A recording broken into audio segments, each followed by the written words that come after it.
Good morning, good afternoon, good evening, depending on your geographical location where you are. Thanks for joining the program today. Hope you've had a good week so far, and hope all is well. Today we will be having this discussion, and it came up during the week for us to had this broadcast. It was not the original broadcast for today. So we'll probably have a back-to-back broadcast, or the initial broadcast will be done next week. And those of you who have read the description and the picture on the thumbnail, some of you may be familiar with this story. And I'm going to play the audio tape at some point during the broadcast so that we can have an idea. But before I play the audio tape, I would like to put this program into context in respect to the unfortunate incident, which has happened quite for some time now. And there are others also that have happened. So it happens everywhere. So not just only in the immigrant community, but in putting it into context. When people leave their homeland for a better, seeking for a better life due to whatever, let me use Nigeria as a good example because they are Nigerian. When you leave your homeland to get a better life, to be able to provide a better life for yourself and for your children, it is not our wish to end up in such a situation. It's for us to come back home with that glorious and rejoicing, and not with such a news. So just to put it into context, because whatever happened to them could happen or do happen anywhere in the world, and not just to the immigrant community. But in context, when we leave home, we leave for a purpose to better our life and to better the life of our children, and not to end up either killing someone or be killed, all in the name of a relationship. There's nothing worth dying for, nothing material worth dying for. So, and this program is also designed to reach out to those who may be going through or who are going through similar problem, and to make them to understand that there is help out there, particularly us men who don't talk, we don't express ourselves. We must not dismiss the issue of mental health. Mental health is a broad thing. It's not somebody who is crazy. And so it's anything could be responsible, could make us not to feel okay. For example, if you are going through that immigration or trying to settle down, this could create a problem whereby you will be sleeping with one eye closed, one eye open. You don't know, you're not going forward, you're not going backward. Financial wise, anything could be responsible, but when we'll address it, when this thing is addressed. And that is why I chose the topic, a stage in time. What is that stage? Okay. But they say stage in time saves 9. So talking about situation, it's the number one issue, because truth be told, I am not the only one going through it. Some people also are going through it, and some have gone through it, and we can pull strength from each other. However, in the context of this story, it has to do with a relationship, okay? And we've had several situations like this, and it needs to be talked about so that we can see that there is no need in going this far. If a relationship is not working, there are several things one can do. Good solution that one can, not to the extent of taking someone's life or taking each other's life. So I would like to thank those who have already joined us in the comment section. Stephen Owanjua, hello to you too. Thanks for your early messages there. And also Mr. Wale Fatumbi, greetings to you as well too. So I'm gonna play the audio tape. Some of you may have listened to it, and also during the course of the broadcast, I am going to play it again. And but before I do that, I will put this there in there. So I'm gonna play the audio for us, the 911 audio, and to listen to the words there. Then we will now discuss some things that we need to highlight there. Okay, that will give us guidance. Remember, we are here to help one another, and this it's not to crucify or judge anyone. We're not going to do that. I mean, it's not a thing that anyone should do. So I'm going to play it for us to listen to, and we'll now take it from there. I shot this demon in the face. Yes, me. Subuike Ohuabuna. You can come and take me. She's lying down here. She's always lying. Oh, okay, sir. Okay, sir. I know you're very upset, but can you please tell me if there's anybody else hurt?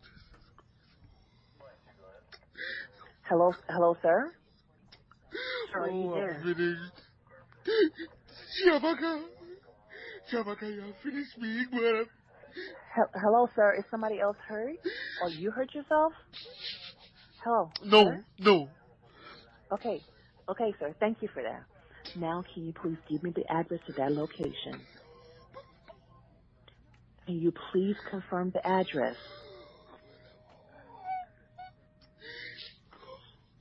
Sir?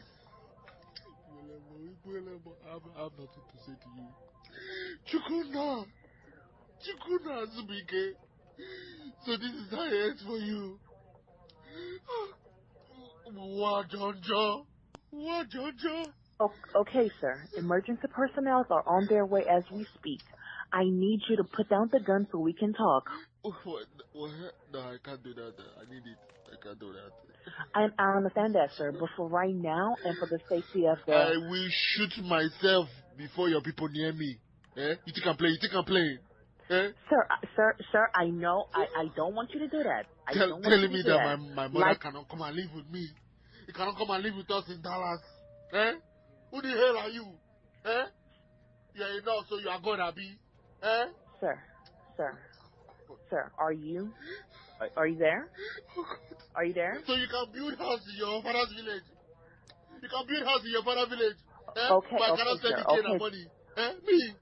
As you sir, I should come and asking you for permission to spend my money. Okay. Eh? I'm also Kibu.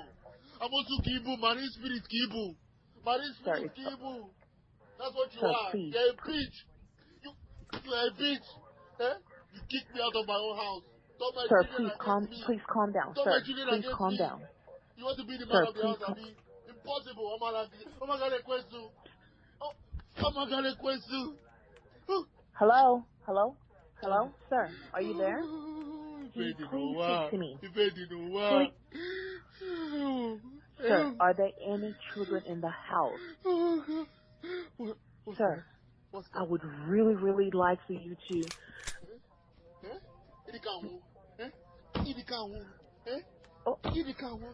Look at me.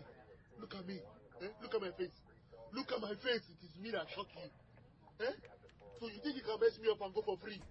Eh? It is me that shot you. Eh? Okay, sir. Can you please put the gun down? Look at me. Can you please put the gun down, sir? Please. Okay. I have emergency services en route to your destination. All I need for you to do is put the gun down on the floor. Can you please do that for me? You Americans, you I think would you can really... just... you think you can ruin my life? My destiny? Spoil my name? But if you kill me spiritually, I will kill you physically. I understand you're very upset right now, sir. But I need you to please calm what down. are you talking about? Eh? Are you an imbecile? Me upset? No. Did I say she broke my phone? Eh? I said this of Banje finished my life. And she took everything from me. All my hard work. For what? For what? Because she's a nurse, eh? Because she's a nurse. I understand your frustration, sir. I understand. But if you don't want to put the gun down, can you please go to another room I made so her we who can... she is. Ask anybody. Ask anybody. I made you who you are. Eh? She was in the village begging me to marry. Eh? All her family members. Oh, begging me. It was me. You was nobody. You were nobody. You become a nurse and then you start crying. Start carrying shoulder. Start carrying shoulder, acting like madam. Eh? So that you will not give me your check anymore. Eh? Eh? Sir. Akbala mabwe ginebo. Akbala mabwe ginebo. Eh? Akbala mabwe. Pwah! Pwah! Pwah! Akbala mabwe ginebo. Eh? Tell me I should leave. Tell me I should leave the house. Sir, are you? Tell me that I should leave the house now. Eh? No, tell me to pack my load from the house that I bought. Eh? Hello, sir. Hello, sir. Can you please speak to me? You know how Can to you call please police focus all on... the time. Wake up and call it now. Wake up and call it now. Hello, sir. Pick up the phone. Hello? Hello? Sir. In the corner. Put your hands behind your back.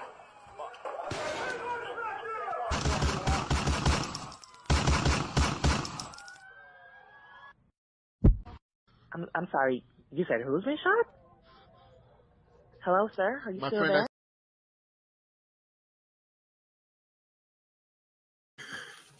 Yeah, we can hear the how it ended, and so it becomes necessary for us to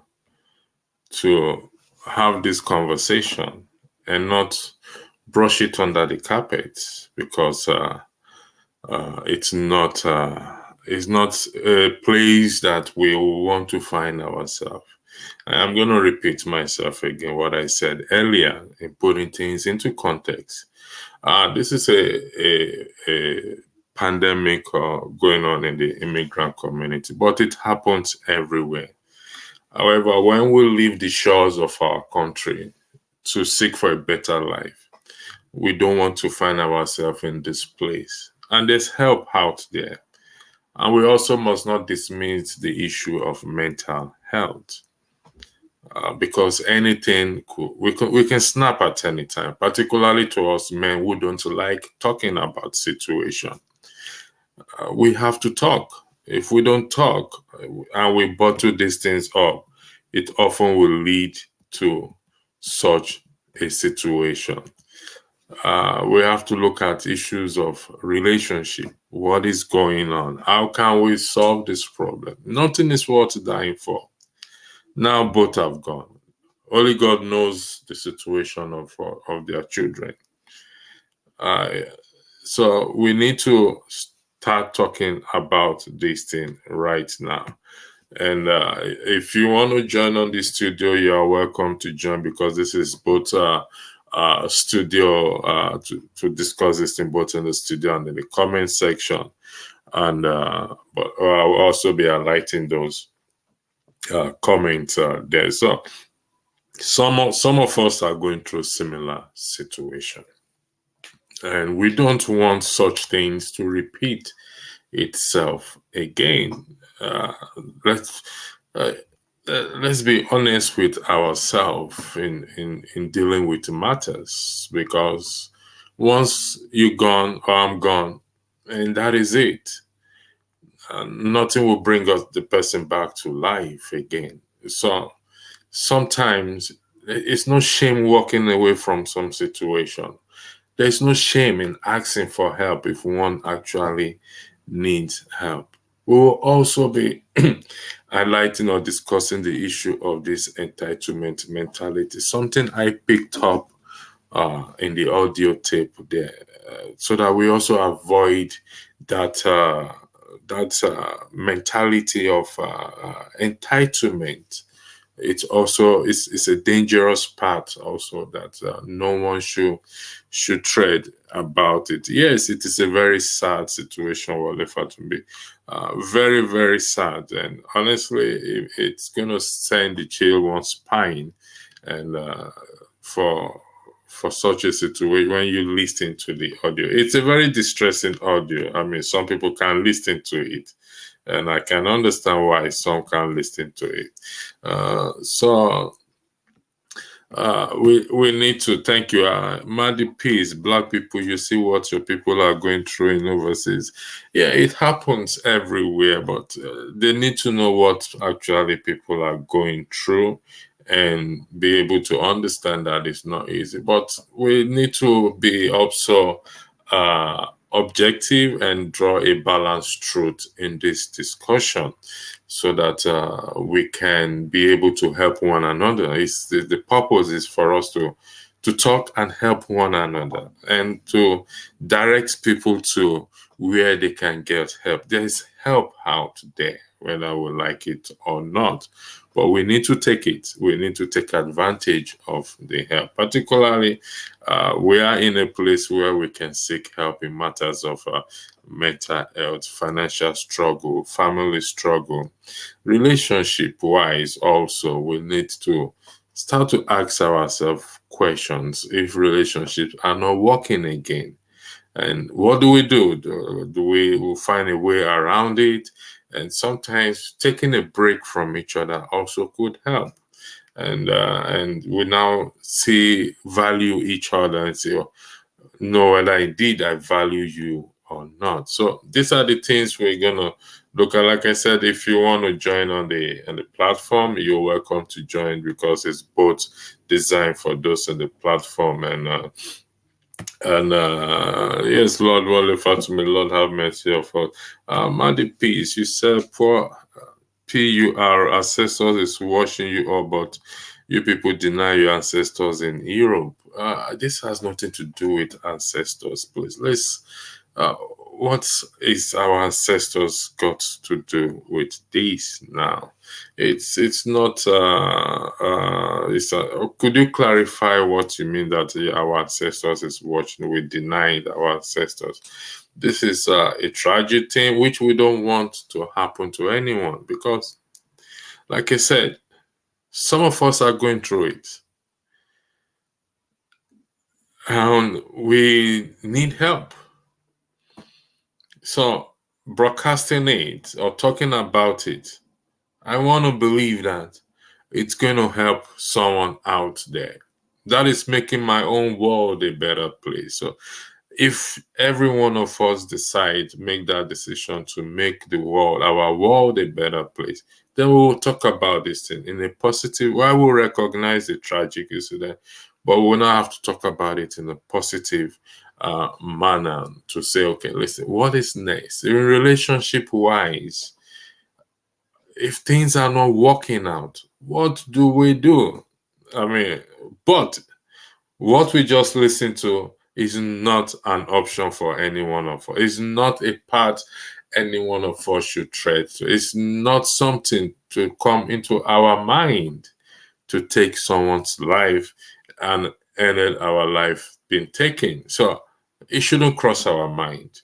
But if we don't talk about it and we bottle it up and we don't find a solution to it, then, God forbid, it will happen, but we don't want it to happen. So please, we need suggestions, we need ideas. Hello, Stella Doguba Ove. Hello to you too. And we need our women also to weigh in into this matter for us, because we want to learn and hear from you people, how best we can approach this matter, because it also has to do with you women as well too. What do you think we should do right, or what do you think we are not doing right as such? Remember, we left the shores of Africa to seek for a better life. Let's put that into context. Like I said, this situation happens anywhere and everywhere in the world. But in putting into context, when we say we're leaving our soil, our home country, to seek a better life, then we have to approach it in that manner. We could as well be back at home and continue in that hardship. Maybe this would have been avoided. Maybe, I just use the word maybe, if we had stayed back at home, or if they had stayed back at home, maybe this would have been avoided. But when we come to seek a better life, we also should have that in our forefront, that I am here to seek a better life. Things are not going right. But should I now go to that extent of taking somebody's life and taking my life and committing suicide and all those things? And there are also help out there for us black men. Let me put it that way. The focus also is also on us men. Don't let me use the word black men. On men generally, we don't talk about things. We don't seek help, or we don't seek professional help to put this thing. We have our own small community and gathering where we can talk and pull strength from each other, but not what you just said. I'm going to play the audio tape again in the course of this broadcast, but so according to Madi, what caused mental health for you people to help them? You make mockery without truth. I don't understand. What caused mental health for you people to help them? You make mockery without truth. Really, I don't understand Madi piece, but so I'm gonna skip some of Madi piece comments because but some I will skip, some I will highlight. He said it's not a must you marry. Nobody can answer me. It's not. Is it a must that you must marry? Is that what you're trying to say? I really don't know what you're trying to say. Is that a question? It's not. Is it a must to marry? No, it's not a must to marry. If that is a question, if you are asking a question, so it's not a must to marry. No, I say that categorically with emphasis. It's not a must, but marriage is on its own is good, but it's not a must. It's really not a must. But how we navigate through that when we find ourselves in this situation and not end up where this couple ended up is what what we want to talk about. We have to navigate through it and ask and see and not end up there. Whichever way we want to look at it, it's a sad situation.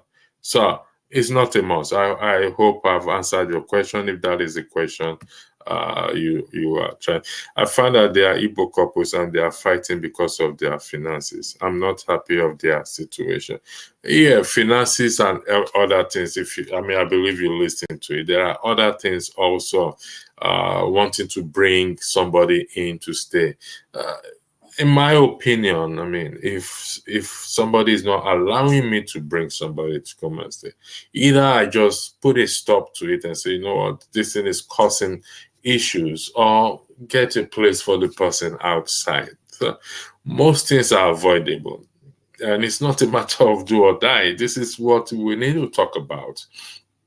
Either I tell the other party, listen, the present atmosphere is not conducive for you to come and stay right now, or I choose to rent a place for them. That's my opinion. Maybe somebody else have a different opinion from me, and so it's something we need to remember. The idea of this is to help those to talk about it, because some people maybe are going through a similar situation. And with the hope that when they hear us talk about it, they will feel relieved. A burden will be lifted off their shoulder. That okay, I'm not the only one going through it. There's a solution out there, and they will say solution because no unity. Yeah, there's no unity. How do we pursue unity in this situation now? That is what we need to now to start to talk about. How do we pursue unity in this situation? If we don't talk about things, how would they go to? How will I get unity if I don't go seek for help? Because if we don't seek for help, we're not going to get the help. That is just the truth. So you said again, which is, I love my race as black race. I have no black man to kick me, but black people are not ready. Like I said, you need to shed some more light on that. This is not about black or white. It can happen to anybody. You see, love can't keep you married, but wisdom, knowledge, and understanding. Well, all these things you mentioned are embedded in love. From my position where I am standing, are embedded into love, wisdom, knowledge, and understanding. So, but at a certain point, we tell each other we don't love each other anymore, which can happen. But does that mean that because we don't love each other anymore, we should go to that extent and eliminate each other? Yes, if you don't love me anymore, somebody else will love me. If I don't love you anymore, somebody else will love you. So we go seek the love we're looking for out there, but not to the extent that because you told me you don't love me again, or I said I don't love you again, then I'll not take your life. Or because I said I don't want your sister or brother to come and live with us, we'll not take each other's life. Then this idea of entitlement mentality, I beg your pardon, that we have, we also need to come off that us. If you listen to the video when he said, I made you who you are, you were this, for crying out loud. We are all tools in the hands of God, or in the hands of our Creator, whatever you believe in. We are all tools, and He uses us to help one another. That doesn't mean you own me or I own you. It is a privilege. I keep saying that we should see it as a privilege for being able to help someone, whether you marry the person at the end of the day or not, or whether you have a relationship with the person at the end of the day or not. It makes no difference. We are just a tool in the hands of our Maker, or in the hands of karma, that moves us and motivates us to do things for one another. But that does not give us that right of entitlement that I own it because I made it. I mean, it's across board, the man to the woman. It could be even brothers to brothers and brother to sister and sister to. So we need to get off this entitlement mentality us, because that entitlement mentality has also contributed to the situation on ground, the sad situation. So we need to get off that. So it's a must. It is a must to marry for be married. Without a race, I don't know. I can't understand that. Mother, peace, please. Love can build your life. Love can made your life. So okay. Someone real question, maybe people should stop getting married, and that won't solve the problem. I mean, there are people who are not married today and commit such heinous crime, okay, on those. So it's not about whether one is married or one is not married. It's about avoiding it in the context of this. If we can try to put things in the context of this discussion, will help us a lot, okay? In the context, because there are happily married people out there. Let's acknowledge that Don't let us run away from the fact that, oh, because this situation happened means that there are no people out there that are happily married, or there are no people out there that will walk away from the situation. There are people that will walk away or find a solution to the situation. Of course, there are. But in this context, we don't want to find ourselves in that position.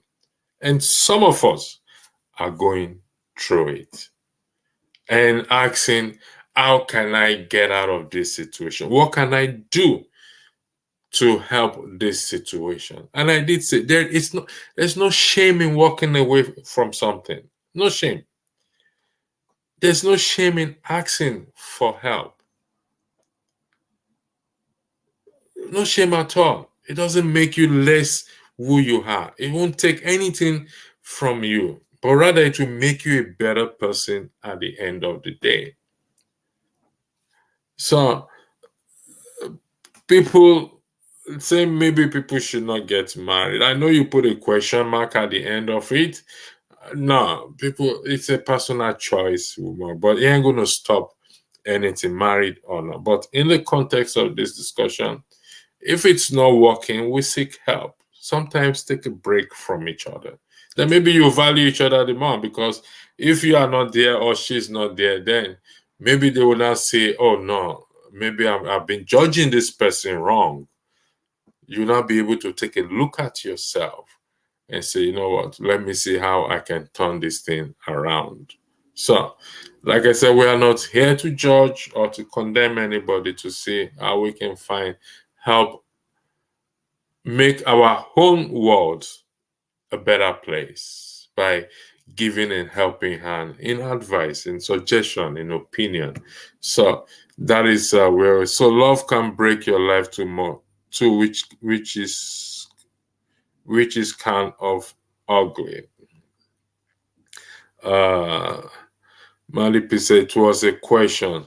Yeah, okay, it is a question. So people should not get married. No, that it's a choice to get married or not to get married. But like I said, in the context of this discussion, they're married just like millions of people out there who are also happily married. Some have been in this situation and they walk away from it. They didn't end up killing each other.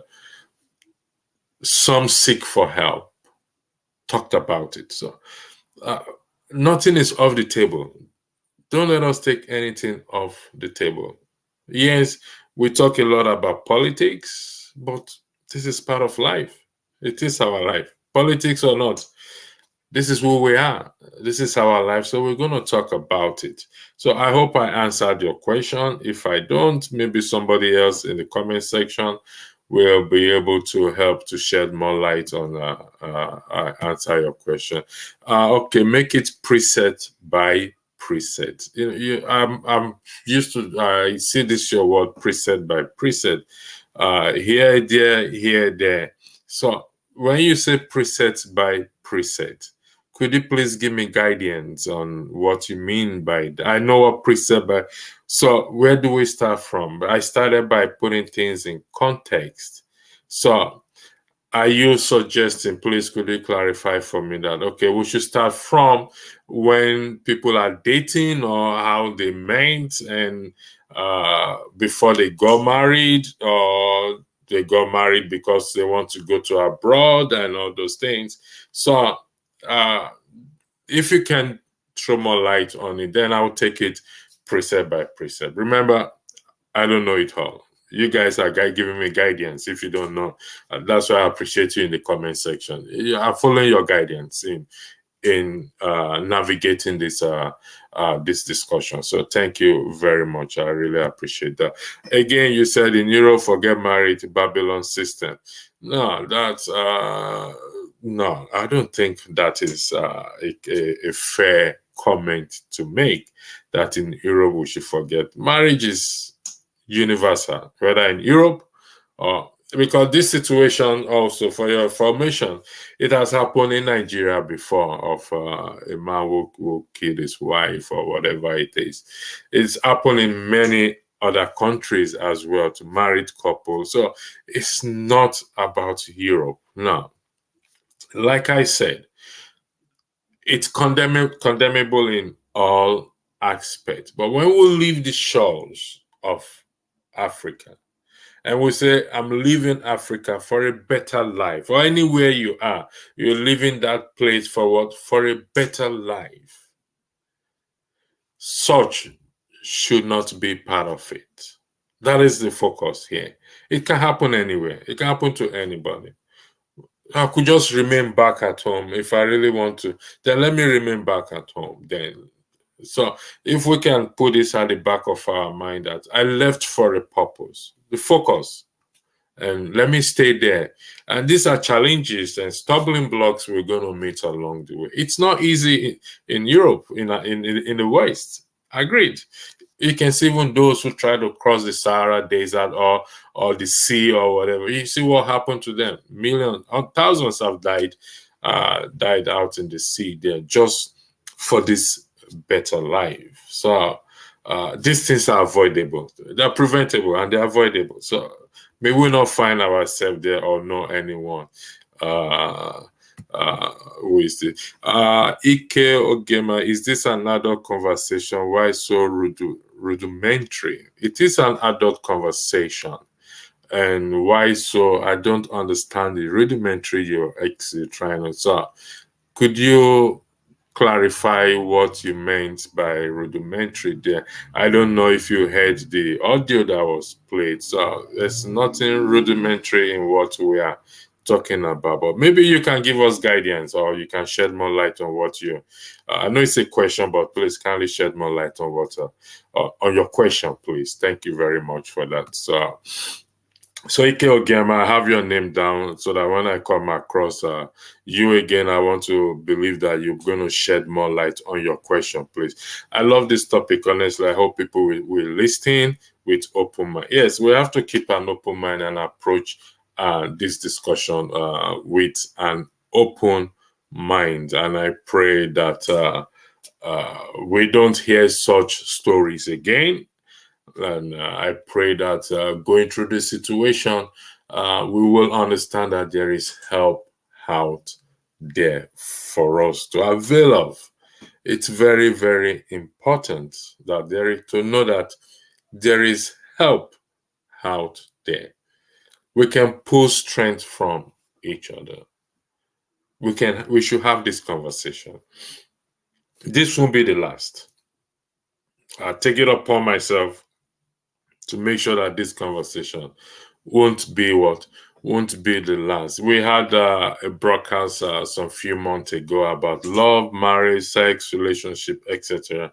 And I remember one of the panelists, I'm trying to remember his name, was disappointed that we are not having that talk again, or wish that talk continue. Yes, it will continue. I'm trying to remember his name. I can picture his face. And Madi again, in Europe you can marry and your woman have man friends. Europe system.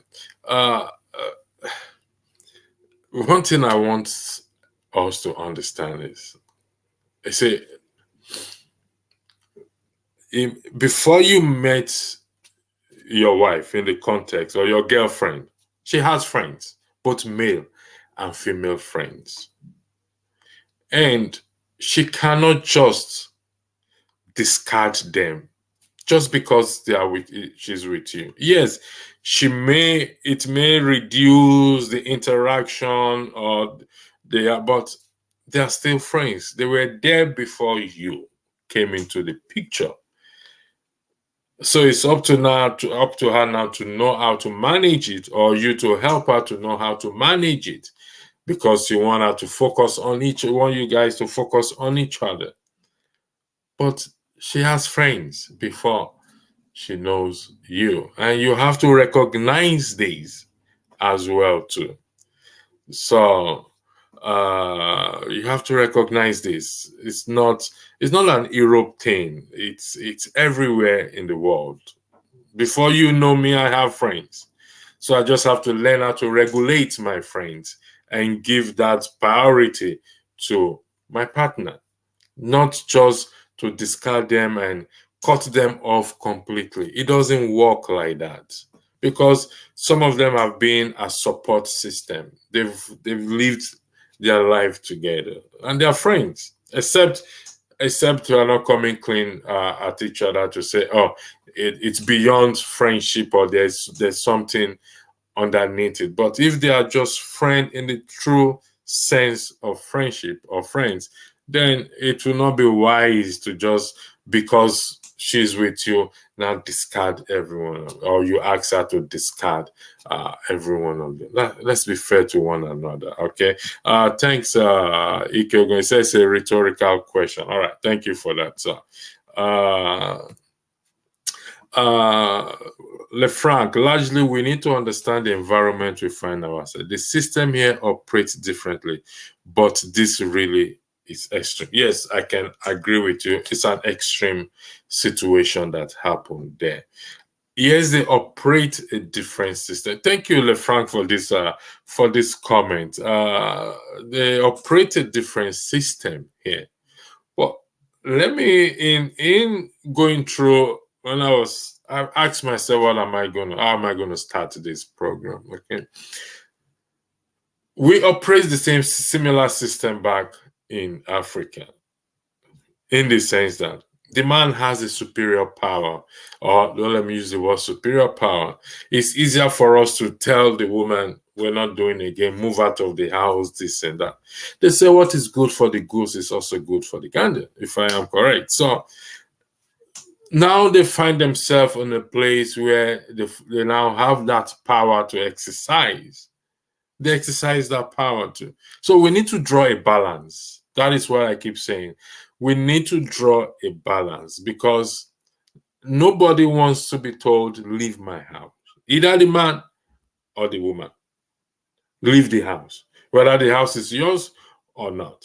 If the relationship is not working again, there is a better way to go about it. I personally recommend for the man, if the situation is that toxic or that bad, you leave, because you can easily manage yourself. If kids are also involved, because it will not be easy for her to start to leave and this and that. I can also understand the situation, or the extreme situation you highlighted, but where we start, if the man is not a danger to you or is not a threat to your life, why need to call the police? If it's just an argument or that we raise voice at each other.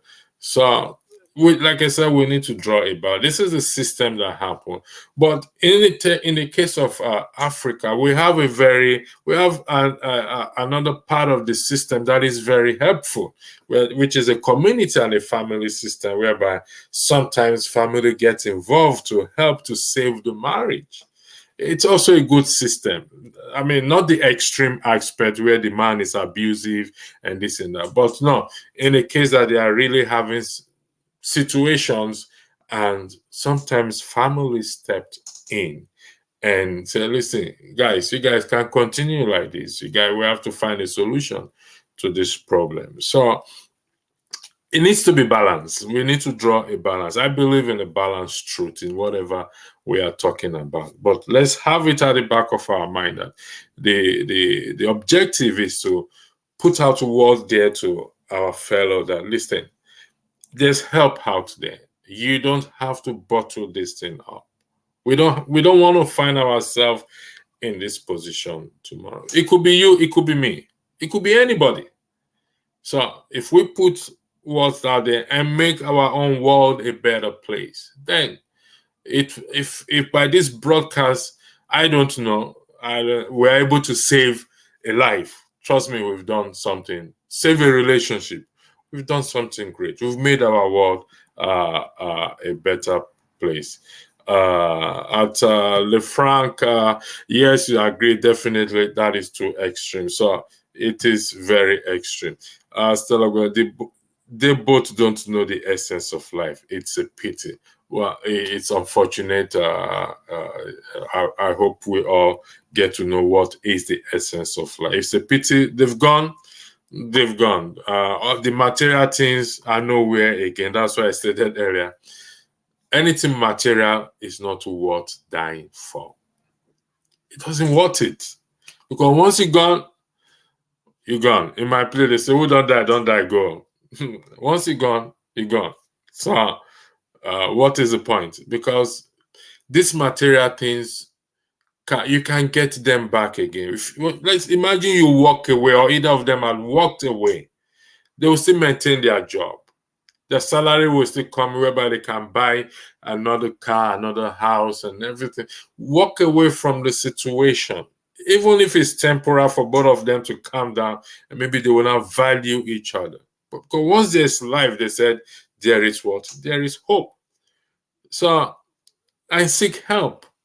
I'm not an advocate of divorce or separation or whatever it is. But if people can't help it, there's nothing I can do as well. So I'm not in their shoe. They know what they are going through. So if that is the path people want to take, it's between them and their God. But like I said, for the record, I'm not an advocate of it. I won't be either. But we need to we need to be truthful to one another. Thank you. People marry these days for what you have. The system is getting better for mankind. Okay. Let listeners sign in. Some might be interested in live discussion. Yes, I said this program is for both panel people to come on the okay, sorry, my apologies. So I am going to please accept my apology. I thought the link was already there. So I am going to post the link now. Please accept my sincere apologies for that. So if you want to come in on the platform to have this discussion, you will be receiving the link soon. So you should have received the link by now. And you can sign, you can come in, click on the link, and that will bring you into the platform. Please accept my sincere apology. But we will also be weighing on those in the comment section. Some people, wealth matters. People get mind. Or yeah, people wealth. Some people, they are very materialistic, but regardless of that, it shouldn't lead to that point where we'll start taking each other's life. No, it shouldn't lead to that. Thank you for that, Ojit. Then you must marry your right mate, be patient and find your real mate. That is I don't know if it's this is Madaina. I don't know if it's you. If it's you, Madaina, I will greatly appreciate you come on the platform, and that will help. I've already posted the link, pasted the link in the comment section. I believe most of you must have received it. Finding the right mate is another. It's what is the right mate and what is a wrong mate? I struggle with this word right mate, because you can't read my mind. I can't read your mind. 100%. We can't read each other's mind. So at that moment, I may be your right mate. At that moment, you may be my right mate. And as you know, people change. Situation changes people. So how do I determine what are the factors that I should look at, use to determine that you are my right mate, I am your right mate? I won't come to it. Won't, because of that, I do not come to that point that I'm going to take your life. What are the factors? There's a word I'm looking for to use. Well, not the factors. If I find the word, I will use it. So what are the factors that I will have to look at to say, oh, in the next 20 years, I have seen it that you are my right mate. You're not going to take my life. No matter what I do to you, I won't take your life. You won't take my life no matter what you do to me. We are not going to come to that point. What are the indicators that I have to look at? That's the word I'm looking for. What are the indicators that I have to look at to say this person is my right mate? This person is not right for me. And don't forget, we pretend. We pretend a lot. Please, when you are coming, you have to have your camera on. Thank you for Iken sent. I'll come to you. I just need to take some few comments. So, Ike, you are signing in with two devices. So I don't know if it's you. It appears you are signing in. No, not you. So it's somebody else. Okay. Be honest to yourself. Love yourself first before you can love someone. Yes, the truth. I mean, Christ said it. I mean, love your neighbor as yourself. I mean, if you don't love yourself, you can't love somebody else. But like I said, we cannot sit. Let's avoid sitting in a position to be judgmental in this, because we don't know whether he loves himself or not. It wasn't like this before. And for those of you joining us, I am going to play the audio again, so that, I mean, like I said, we don't know their story. They must have had some loving moment between themselves. And unfortunately, things turns to be what it is. I mean, unfortunately, they ended up in that spot whereby they took each other's life, or it killed her, this and that. So we need to ask, what does it mean? I mean, please, we need to get Ike. You have to turn on your video, please. Madam Nelly, before, that is the rule for Dr. Damage channel. So I have to respect it. We have to respect this rule, please, if you want to be on it. So, Madam Nelly, Iken saying thanks for joining. Sorry, I'm trying to bring you. So, let me just say how many comments we have. Then I will yield the floor to you first, Ike, and then. Let's see this. Who is this? Same email. Okay, I believe it's you. Okay. Somebody said, analyzing the call, according to Wale Fatumibi, analyzing the call, there are many things involved, e.g., his mother, our tradition in respect to his upbringing, his wife, USA. Yes, thank you for this, Wale Fatumibi. And I will let Ike, before you say anything on your mind, I will let you. Can you weigh in on this comment, please, on Wale Fatumbi's comment? I don't know. Have you listened to the video? I mean, the audio. You've not listened. Okay. What we will do again is Wale Fatumbi. I will come back to this comment. I want to play the audio tape again. It is very distressing. But first, let me put the warning sign there first, for the sake of because of people watching out there, so that the warning sign, the video, the audio tape. So I'm going to put the audio tape now. Yes, me. Subuike. Ohuabuna. You can come and take me. She's lying down here. She's always lying. Okay, sir. Okay, sir. I know you're very upset, but can you please tell me if there's anybody else hurt? We can't hear it. Hello, sir? Sir, are you there? Shabaka, you have finished me. Can you hear it now? Hello, sir. Is somebody else hurt? Or you hurt yourself? Hello, No, sir? no. Okay, sir. Thank you for that. Now, can you please give me the address to that location? Can you please confirm the address?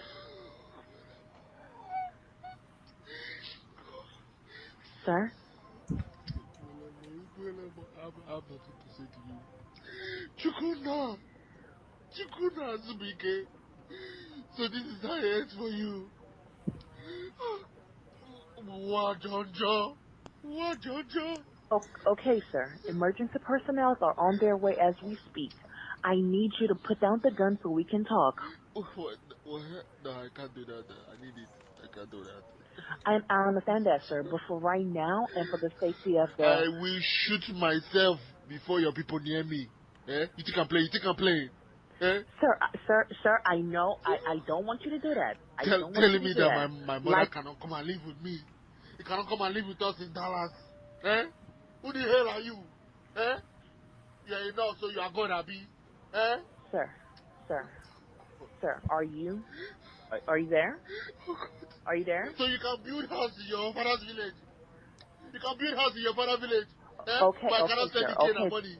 Me. As soon sir. weekday, I Okay, should come and answer asking you for permission to spend my money. okay, I'm also Kibu. I'm also Kibu. Marine spirit Kibu. Marine sir. spirit Kibu. That's what you Sir, are. please, You're a bitch. You are a bitch. You kicked me out of my own house. Turn my sir, children against me. please calm down, Turn my sir. children Please against calm me. down, You want to be the man sir. of the Please house, calm. Abi? Impossible. I'm not gonna request you. Oh, I'm not gonna request you. Hello, hello, hello, sir. Are you there? Can you Ifedi no please speak wa. to me? Ifedi no wa. Please, sir. Are there any children in the house? What's that? Sir, What's I that? would really like for you to. Idikawu. Idikawu. Oh, Idikawu. Look at me. Look at me. Look at my face. Look at my face. It is me that shock you. So you think you can mess me up and go for free? It is me that shot you. okay, sir. Can you please put the Nemanja, gun look at down? me. Can you please put the gun down, sir? Please. Okay. I have emergency services en route to your destination. All I need for you to do is put the gun down on the floor. Can you please do that for me? You Americans, you I think would you can really. just, you think you can ruin my life, my destiny, spoil my name. But if you kill me spiritually, I will kill you physically. I understand you're very upset right now, sir, but I need you to please Hey, calm what down. are you talking about? Are you an imbecile? Me upset? No. Did I say she broke my phone? I said this Ogbanje finished my life. And she took everything from me. All my hard work. For what? For what? Because she's a nurse, Because she's a I nurse. am. I understand your frustration, sir. I understand. But if you don't want to put the gun down, can you please go to another I room so made that her we who can? she is. Ask anybody. Ask anybody. I made you who you are. She was in the village begging me to marry. All her family members. Oh, begging me. It was me. You was nobody. You were nobody. You become a nurse and then you start crying. Start carrying shoulder. Start carrying shoulder, acting like madam. So that you will not give me your check anymore. Sir, sir. Agbala magbu egi nebo. Agbala magbu egi nebo. Agbala magbu egi. Agbala magbu egi nebo. You Sir, telling me I should leave? sir, Tell me I should leave the house. sir, are you? Tell me that I should leave the house now. No, tell me to pack my load from the house that I bought. Hello, Agbala magbu egi. hello, sir, Agbala hello, magbu sir. egi Can you nebo. please speak to me? You know how Can to you call please police focus all the on? time. Wake up and call it now. Wake up and call it now. Hello, sir. Pick up the phone. Hello, hello, sir. There's one in the corner. Put your damn flag back.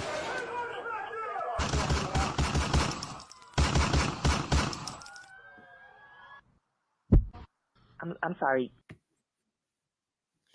As you can see, the ending. I'm not sure I'm going to play this audio again because it's actually affecting me anytime I listen to it. So I want to. I'm not sure I will do that again.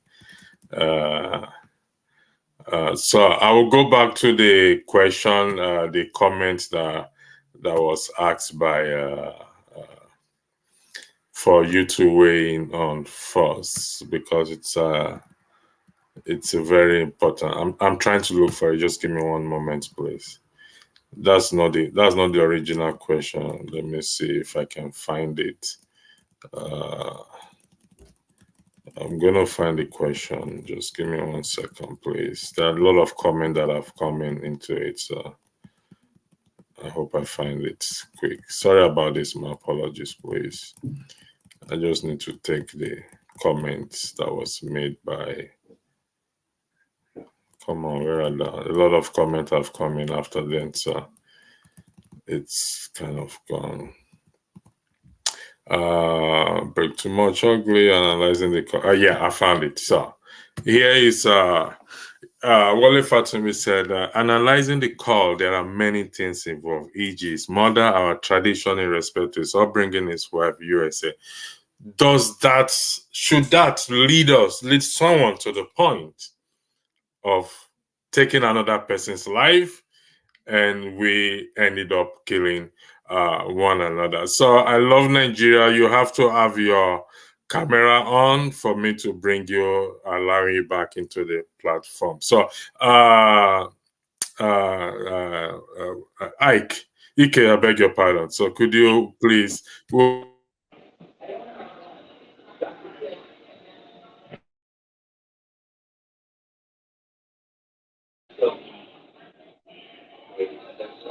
We can't hear you. Oh, sorry. You're weighing in. Make it brief so that others also, because we have a lot of comment in the comment for us to weigh in or take our comment. Thank you very much. The floor is yours. Thank you, electricity. In Western world, what you just heard is common for our people. A lot of our men, especially people that have come in 70s and early 80s, some of them came in to go back home, finish school, go back to home, join the politics or join the government to change Nigeria. But they caught themselves not all of a sudden they realize that Nigeria is not a place to go back to. So they find themselves in the situation where some of them decided to upgrade or follow the system. There is one thing I have learned, both my friends and in my own marriage. December 60 will be 20 years that I have married. I brought my wife like everybody else brought their wife. But there's one thing I learned that is in common to what lead to this. There's two things globally that cause problem in marriage: money and sex. But in our own situation, it's mostly money. Some of our men went home and bring wife to become a nurse and help us. But at the same time, I was a cab driver when I was in college. We did not improve ourselves. Some of the people went home specifically to marry somebody who is a nurse or bring somebody to train them to become a nurse. But it's backfiring to a lot of us. But when I was looking for a wife, the first person that I talked to, somebody introduced me to here in US, says that she was a nurse. I told him no. My mother is a nurse in Biafran War, came to US, become a nurse, and the marriage didn't last. My parents divorced, being nurses.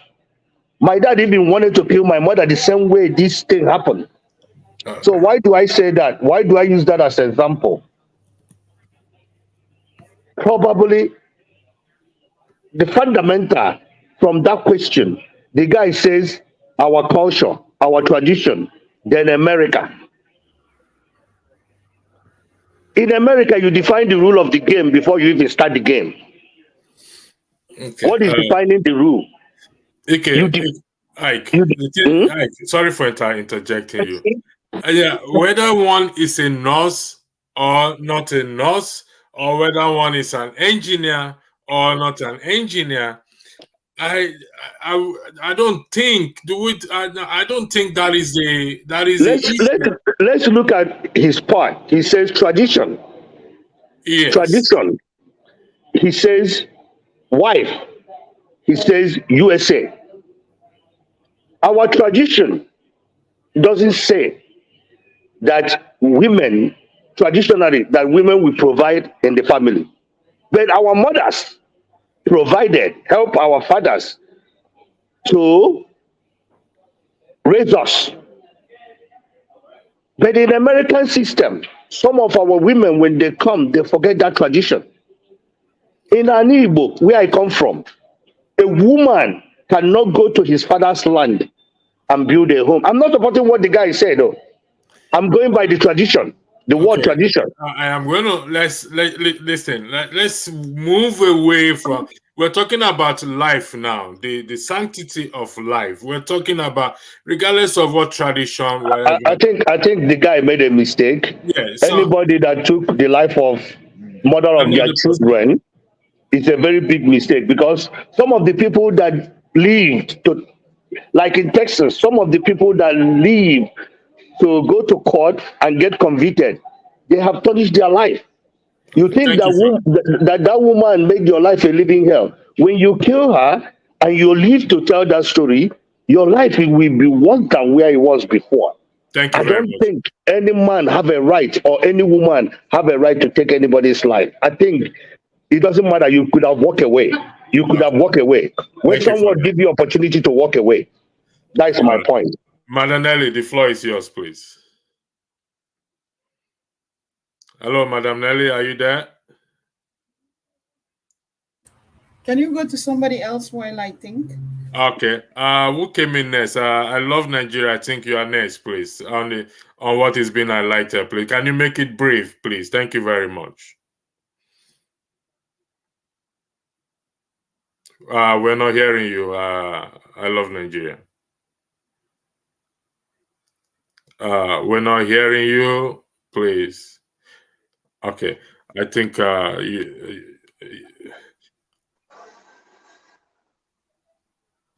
okay. I think we will come back to you. All right. I think Righteous Man, you came next, if I'm correct. So before I love Nigeria comes, can you weigh in on what is on the screen, please? The question, the issue. I mean, what is highlighted on the screen? Can you weigh in on that, please? Yeah, good evening from here to everyone that is in the panel today. It's really very unfortunate, you know.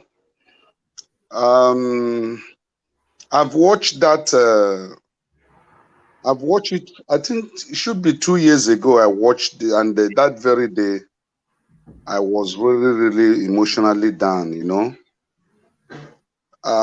it's quite unfortunate that it happened. It shouldn't have happened.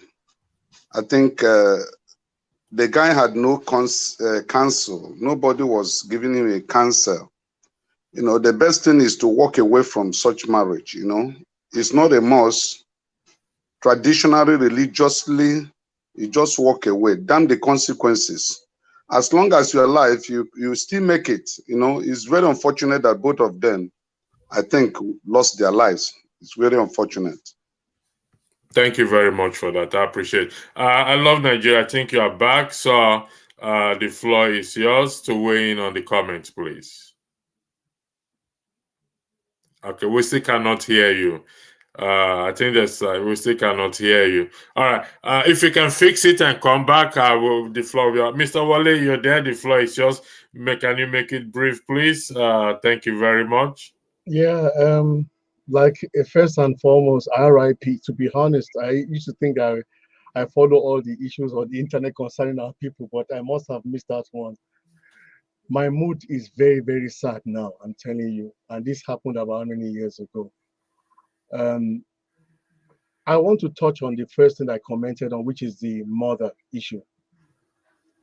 And I'm looking at it, knowing, growing up in Lagos, haven't seen many homes, many husbands and wives fighting themselves when the mother-in-law is taken from the village because she's not doing well there.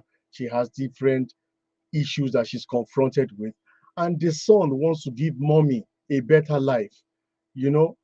And the wife will say, well, it's not, that is the thing that we also have it also in tradition that never allow your mother-in-law to come into the house because the marriage will not. This is what has been going on in Nigeria since I was growing up. And the mother, that part, that emotional part, I think that was the key factor that ignited all the stuff that the man may have grown up with concerning tradition, etc. But that was the key factor. That my mother, he said it. My mother cannot come and after all I had done for you and etc. and all that. The mother was the main issue, that the mother was to come to America. This is not the first time this thing is happening. The mother is going to come. He wants the mother to come to America, and she's putting every stumbling block using the American system against it. And then he got to the point when he felt that he couldn't do it again, and then he ignited. And unfortunately, the evil to control. I will stop there for others to talk. But back on what you said, the Hold girl's on. mother is probably there in the Oh no, house. no, no, Ike, Ike, there is no I agree evidence. with Ikeo. I'm telling you, I agree with No, him. there is no. If I was Let's. to talk, Sorry, so I'm Mr. sorry, Wale. all apologies. Okay, okay. I do just get from the point where he's coming from. You know, he mentioned Ogbanje. Is it not part of the things that we carry with us, whether superstition or tradition or beliefs? Okay. All the things that he had been growing up with and everything, all ignited at that point when it was like, hey, my mama cannot come and live. He says there is one issue that even affected me in my own life. I know what it was when my grandma came to stay in the house and what rifts happened when we were growing up. And between my dad and my mom, I would just stop there and put full stop. All right. Okay, I'm going to throw a spanner into the wheel. Okay. Yes, sir. Saving your marriage. If your mother not coming to live with you, yes, we have this connection with our parents or this and that. Which would you prefer? To save your marriage Double. and save a life and not end up where these people end up and your mother not coming to live with you? Which matters most? I'm throwing a spanner into the wheel. Now, Ike, you did say that there is no evidence that the girl's mother. We're going by the audio. Okay, unfortunately, like we said, the dead is gone. They are not here to defend themselves, so we have to be careful. If you read the description of this broadcast very well, the dead are not here to defend themselves, so we cannot lay any allegation against them. We have to respect that. There is no evidence of that. But here is it. So if your mother do not come and stay with you, which do you prefer?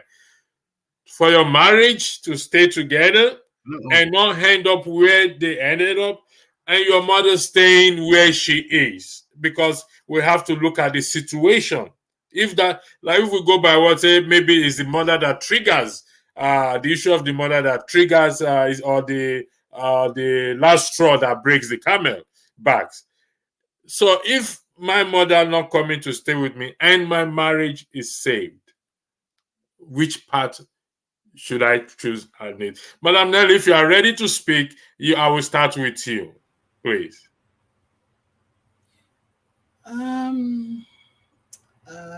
Listening to the video or the audio of what happened, I thought it was something that just happened recently, but that's not an issue right now. I think sometimes when you guys start this program, we go from one end to the other without, because are we analyzing what happened, even though that the people involved are not here with us anymore? All Are right. we then analyzing what we hear from the video, or are we actually trying to um, get to the solution why these things are repeatedly All happening? right. Thank you very much. Why these Let things me, are repeatedly happening? sorry, Madam Nelly. Can you give Madam me a Nelly. minute to land? Can you give No, me? I want to recap. I want to bring you to based Hold on on, your hold question. on. You're going to recap, but I need All to say right. one more thing before you start recapping. Um, because before you start all this analysis, we need to get to the root of why is these things happening. This is not the first time. One just happened 2 weeks ago in Florida. So, but this is an old tape that you're playing. It's like it's constantly happening with Africans, with Nigerians. It's not just one, it's a lot of it. So, if we're going to really talk about this topic, why don't we stick with one? What is the root cause of all this? Because if we don't get to the root cause of it, the rain will continue to fall. Okay. I started by saying it's an old video, okay? And if you read the description, it's for us to help one another and to avoid. It happens every day, it happens everywhere. But if we don't talk about it and hear one another out to help people going through similar situation, to make them to understand that there is help out there, it shouldn't come to this point. So if I now put it into context, because it happens everywhere, if we leave the shores of our country, wherever we're coming from, to seek a better life, we must not end in this position that these people and others have ended. There is a solution out there, and it's for us to get the solution, find the solution, particularly us men that don't talk about what is going on with us. We bottle things in us a lot, and when it's going to explode, it often leads to this point. That's what I'm trying to say. That electricity, can I tell you that you and I are really talking about the same thing? But what I'm trying to say to you here is that I think later on you're going to have two parts to your program. Number one is like you're targeting the population of men that are already married and they're in a marriage at this moment.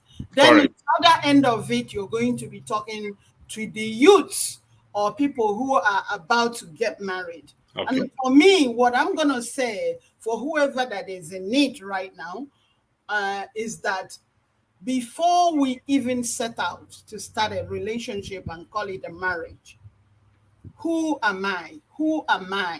We need to know, who are we?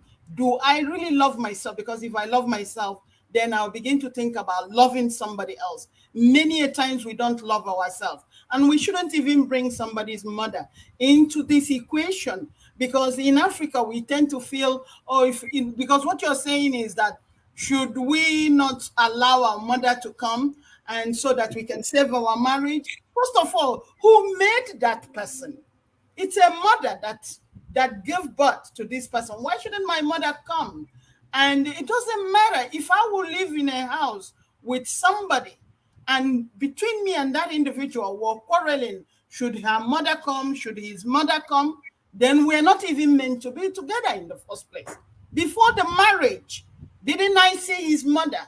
What beef do I have with his mother that I shouldn't allow his mother to come? Because I'm Hillary Clinton now?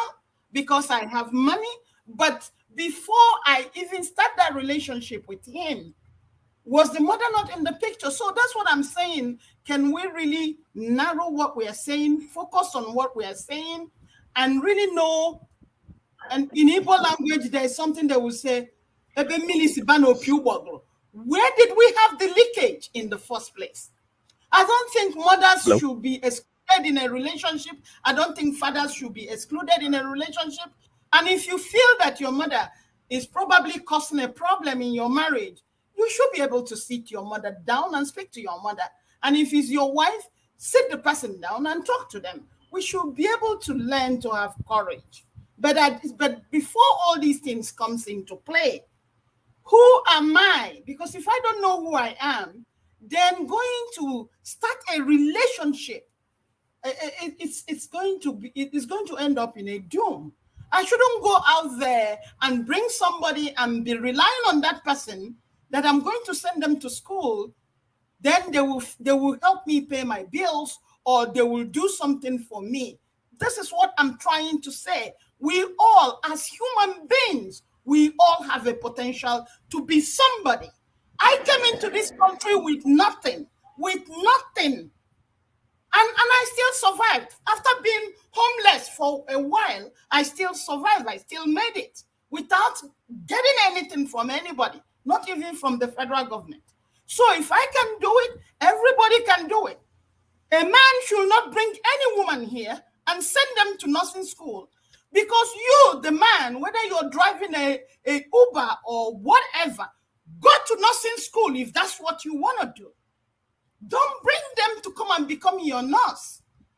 All I'm saying is that everybody can be whoever they want to be. But if you give up your own vision, trying to look at somebody that the person is going to come in and do it for you, that's what causes all these problems. A man should not rely on any woman, and any woman should not rely on any man. Period. We are all human beings, and we have the potential to be somebody. And then after that, we must factor the mental problem. We must not run away from mental problem. You cannot, without a mental problem, kill another human being. But that's the last resort. We must start telling ourselves the truth. If you can't afford to buy a house in Chakwapa, then get a one-bedroom apartment, for crying out loud. I raised a son in this country, and I told my son, do not ever in your life take a dime from a woman. Go to school. Go to school. I don't care how much money she has. Do not accept accept her money. And when my son graduated from the university, I bought him a car. This boy rejected that car. I said, but why? He said, Mom, you're a woman. He told me, Mom, you are a woman. I will not take this car. So please, all of you here, I am so emotional when our man does this, killing somebody else. Oh, look at what he said in this video. Oh, you refuse to give me your check. Why are you waiting for her to give you a freaking check? Nurses don't make money unless if they are doing 50 jobs. And when you start doing 50 jobs, you neglect your husband at home. Stop banking on these stupid nurses. They don't have money. Without doing 50 jobs, they don't have it. I think I'm going to log off because I get emotional, especially when we don't want to hit the nail on the head. Madam Nelly, don't log off. We must always tell ourselves the truth. Men, stop looking at this way. Stop going to Nigeria looking for excuse my language, freaking nurses. They are not going to do a goddamn thing for you. Madam Nelly, do not log off, please. I'm appealing to you. You know how. No, because this has been happening in this country for so long. It's been happening. It's been happening. And if a woman, my son is married to a woman today, and the woman is still paying for a school loan. My son is not owing a school loan.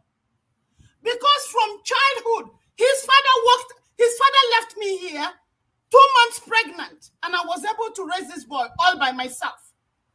And he's such a big person now. He says, Mommy, retire. I said, for what? Mommy, I'll take care of you. I said, no. You be your own person. I'm my own person. And what I'm just trying to tell to people is that we all have the potential to be somebody, and we must not rely on anybody. Because that's what brings about, oh, give me your paycheck. What are you giving me what am I taking your paycheck from you? I didn't even take a child support from somebody. I did not. I didn't give a damn. Just go. I raised this boy all by myself, single-handedly. And I paid all the school fees with his masters. I did everything. So how did I do it? And if I can do it, anybody can do it. I'm not going to kill anybody. I'm not going to send anybody. And again, if I start a relationship tomorrow and that person ever brings the police into my relationship, that's the end of it. I'll walk away. I'll walk away. Because when I started a relationship with you, we did not bring a police into it. So if there's going to be a police in my relationship, no, that's not a relationship. So why don't we start from day one? Love yourself first, and then you will have an opportunity to love somebody. Thank you, Madam Nelly. Again, I appeal to you, don't log off, because you've said some important things here. I take that recommendation. We're going to run part 2 of this program, possibly part 3, and so on and so forth. But just to buttress your point, which I said earlier, that we have to come off of entitlement mentality. According to, he said, I made you who you have known. I stated that we should count it. We are all tools in the hands of our creator, whoever we believe is our creator. We are all tools in his hand. So we should consider it a privilege to be able to contribute in other people's life. However, that does not give us the right of ownership of that other person. It doesn't give us that right. So if you bring her or him, it could be brother to sister, sister to, it could be, it does not give us that right of ownership of that individual. It's a privilege to be able to what? To do things for people, whether they appreciate it at the end of the day or they do not appreciate it at the end of the day. That does not give us right of ownership. Madam Nelly, you mentioned the issue of police, and that is a very also an important point that you highlighted. And we're going to have part two. Now, I need to say this. It's becoming emotional, and I can understand. We can make this particular broadcast, end it now, and make it part one, so that we don't become too emotional. It's annoying, and I understand that aspect of emotional. Or we continue. Madam Nelly, you cannot, please, it's an appeal, log off this program. You know my position. You know where we stand on this. We're supposed to have a private conversation on matters, but we've not been able to. So please, welcome Osford. I love Nigeria. I'll come to you. I just need to highlight some few comments, please, and then I'll come back to us again. Thank you very much for joining in. I just need to highlight some few comments, then we move on from there. This person said, a man caught his wife cheating on their matrimonial bed. The woman filed for divorce and still got half of all the man, including custody of kids and support from that. Okay, so that is a solution. But what we're trying is we don't want to get to that point of killing one another. And like Madam Nelly said, which I also stated earlier, we must not ignore this issue of mental health, please. It's not a stigma. Some of us think it's a stigma. No, it's not. It's not. When we say mental health, does not mean the person is crazy. No. Something always triggers this thing. It could be money. It could be immigration paper. It could be anything that triggers this. And once we don't address it, we don't seek for help, we don't talk about it, then it may end up where those couples end up. It's an old story, but we've seen similar stories happen after that. How can we arrest this matter where possible? Some basic men must understand that things can go wrong. The world does not hold you understanding. You must have a stoic attitude. So thanks for that. Mr. To understand that women and the world at large see you as either useful or useless. Only your mother might love you unconditionally. We will come to that. Madam Nelly has weighed in on that because, truth be told, you know what? I will take us for, and no, I will take I Love Nigeria first, then I'll take us for, and I will make that decision whether we should continue with this program. We'll make this part one. It's not going to come to an end. It's very emotional. And I told myself I wasn't going to play the audio tape again, honestly speaking, because listening to it also affects me. So I'm not going to play it again, no matter what. But we'll find a way to get it out there. Mr. I Love Nigeria, the floor is yours. Then we go to us fall, and we'll just see how we go from there. Thank you very much.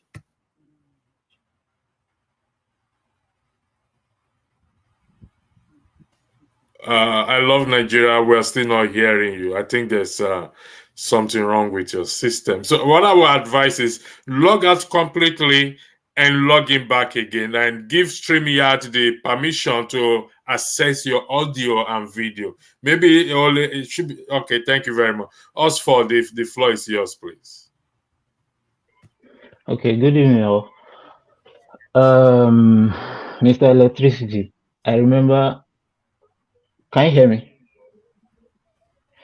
Yeah, I remember I said something about this particular issue, but not on this. I said something about this weeks ago, and you countered me like I did not know what I was saying. I kept quiet because to me, I don't like unnecessary arguments.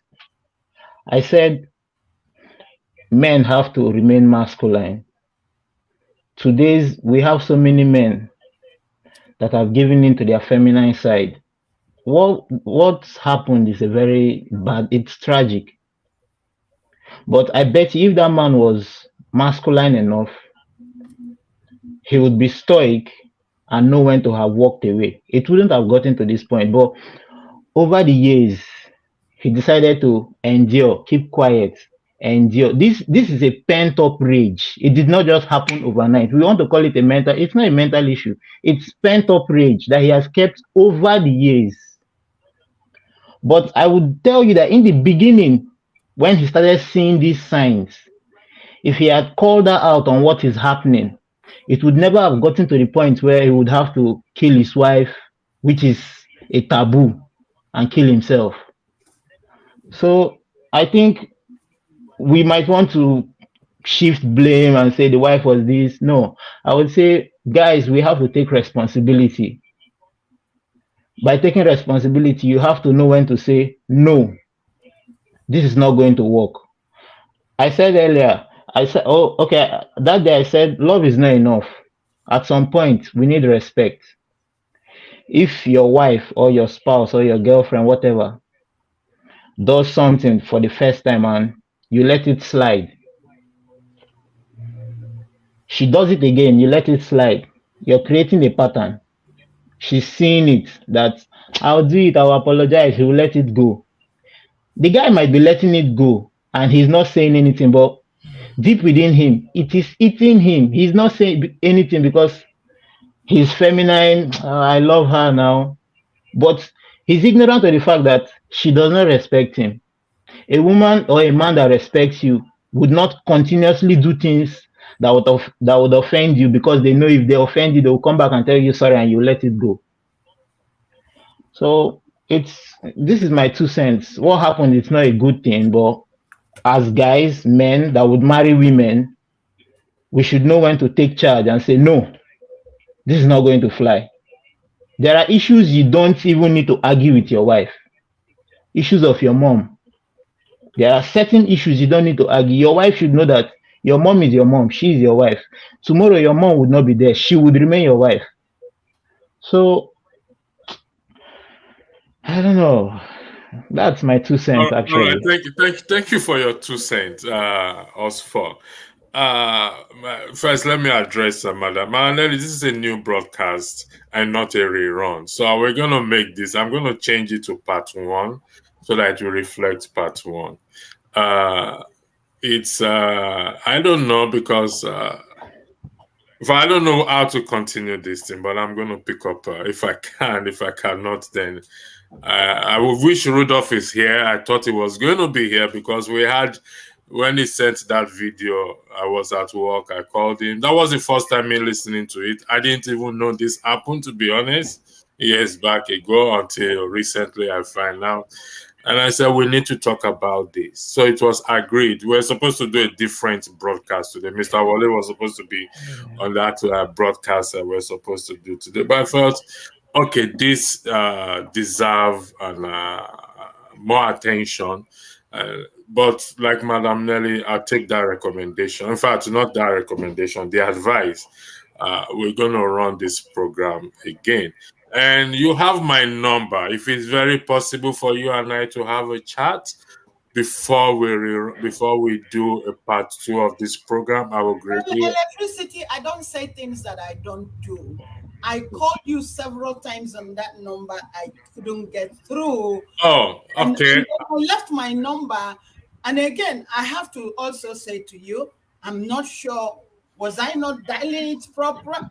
Okay, let me. But then I went and Google, where is this number? Where is this code? It tells me UK. I said, okay, show me how to dial UK. It gave me the code and I still did it. I did it several times. Okay, I apologize. I don't know. I left you my own number, because if you're not sure, I easily give out my number. I don't care who calls you. But when you didn't call back, I said, well, I've done all the trial that I can. I couldn't reach you.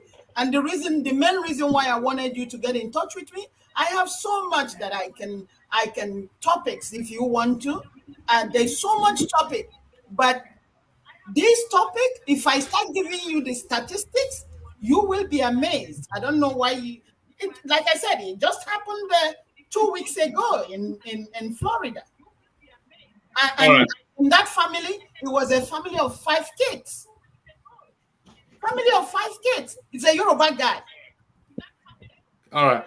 Thank you. I apologize. I don't know. Because Mr. Wale is a living witness. I gave him my number through the chat, and we've been able to connect. So Well, let I me. also gave you mine. I don't know what has happened. I I didn't. know I tried. I didn't see yours. I didn't pick yours up. I apologize for that. So I can type it again for you. I'm retyping my number for you. I sincerely apologize for that. No, I also give you mine. I don't hide my number. I'm not in that habit of hiding my number. If I'm out in the public already, so it's 07752788795. So I put the code number and my number in the private chat. I've sent it to you. So if you could send me, okay, you've sent me yours. So please, you people should pardon us for this. I just need to take down Madam Nelly's number so that so I can give you a call and we can talk about this thing. So I apologize for this short 080.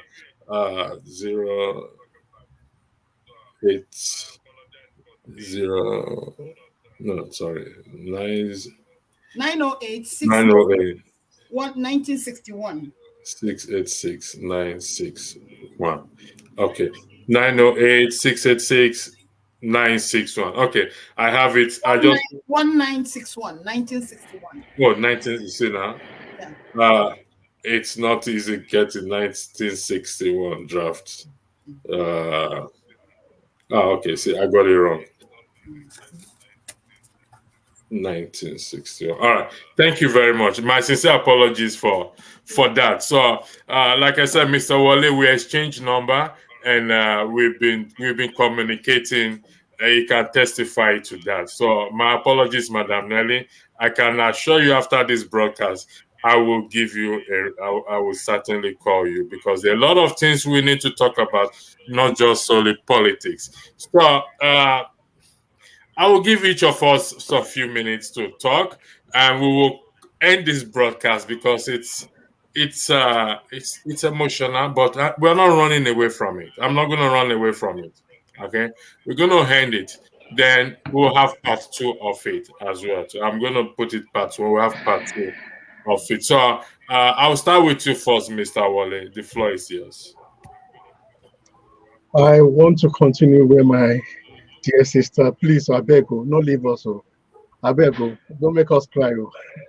Please, stay with us. Oh. we need it. We need your voice. Thank you very much. Thank you very much. What you said, I'm really controlling myself because I'm a very emotional man too. I want to just touch on one thing again that reminded me as you were talking. It took me back to my childhood. And is this thing, my brother, I think we'll do 1,000 series because you will now start getting into topics that touches at home. You know, you were talking about this ownership thing. Is it not part of the sickness that we have at home? I paid you dowry. I paid this thing for the family. You know, according to our tradition, now it's like now she's now my property. Even though they are Christians or they go to church or they are Muslim, whatever, but this dowry thing that makes me that is not like you're only my wife, but I paid for you. That has to be addressed also. I don't know how to because, like, you know, she said something very, very important. We do not have the whole picture of actually what transpired to, especially what my brother Nana said that piled up to that moment. I wish we have those facts that piled up to that moment, and it's even going to those things. It will not even help us to move forward. I think we need to talk to our youths and address these problems that we have. It's not only this issue of shooting somebody. Nigerian women, men batter their women here in Germany. It is known. My daughters who work at their district office, the first question she asked me when she started working there was, a Nigerian couple came again today. The woman had black eyes. I said, eh? He said, why do Nigerian men beat women? It's almost every week. So it's like We're talking about someone shooting his wife dead and then killing himself after. Tragic. But there are also other tragedies even happening in the same line of thought. I grew up with my neighbor beating his wife almost every day. And we'll be watching from the windows. It doesn't matter what house we lived in Lagos. You will always know one man that is beating his wife at home. So those are the things that we should also address. Besides the woman being the woman, the man being the man. I agree with what my brother talked about masculinity, where a man has to be a man. I agree with him 100% on it. So we need, like I told you last time, I'm going to stop at this. We need to hear each other, my brother. We need to hear each other. We need to hear each other. It will probably help us move forward. We need to hear each other, not only one person that just talking and wanting to be the one that will let us hear each other and harmonize. The floor is the next person's. I don't want to take too much of your time, please. Uh, Thank you, my sister. Thank you very much. I Thank you appreciate very you. much. Let me highlight that masculinity because I stated earlier, even before you joined us, for I said there is no shame in walking away as a man. I did state that earlier. We need to put things in context. There is no shame in walking away. There is no shame in asking for help because, like somebody said in the comments, or whatever, once there's life, there's hope. These material things, I can get it back. So if I walk away, I still maintain, I still have my life, I have my job, and I can get these things back. So it mustn't bring us to that point that we will now start killing each other. No, it's not a matter of life and death. And I said we left the shores of Africa to seek a better life. This definitely is not part of the deal. And we must not make it part of the deal. So I yield the floor to the next person. Mr. James, welcome to the show. We will push a little bit further because you are just joining us. So us four, Madam Nelly, Mr. James. Let's give Mr. James the floor. He's just joining, but you always listen at the background. Then I'll come to Madam Nelly. Mr. James, the floor is No, yours. Thank you. ladies first, please. Ladies All first. right. Madam Oh, Madam Nelly has spoken. well, I have spoken, James. Why don't you go ahead? Oh, I see. Thank you very much. Yes, I've been listening in the background. I'm sure you can hear me. Yes, I know you are in the background, so that's why I'm not. I know you. Yeah, So thank you. I can hear you. We can hear you very well. it's an unfortunate development. But one thing we should realize is this, but there are a lot of things we should realize.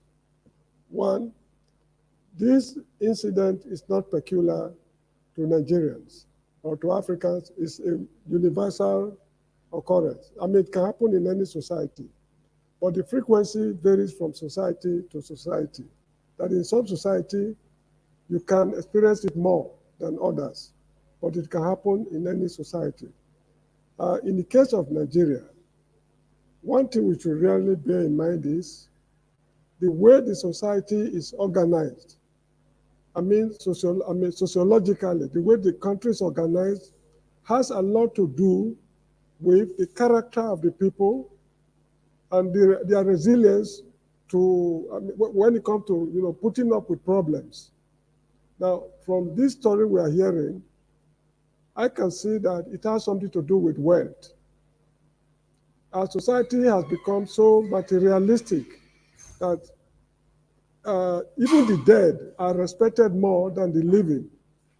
A rich dead man commands more respect than a poor man who is alive. That is the country we come from.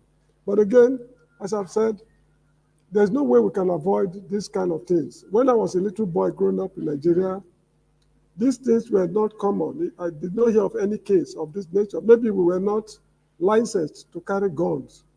We were not hearing of cases of this nature.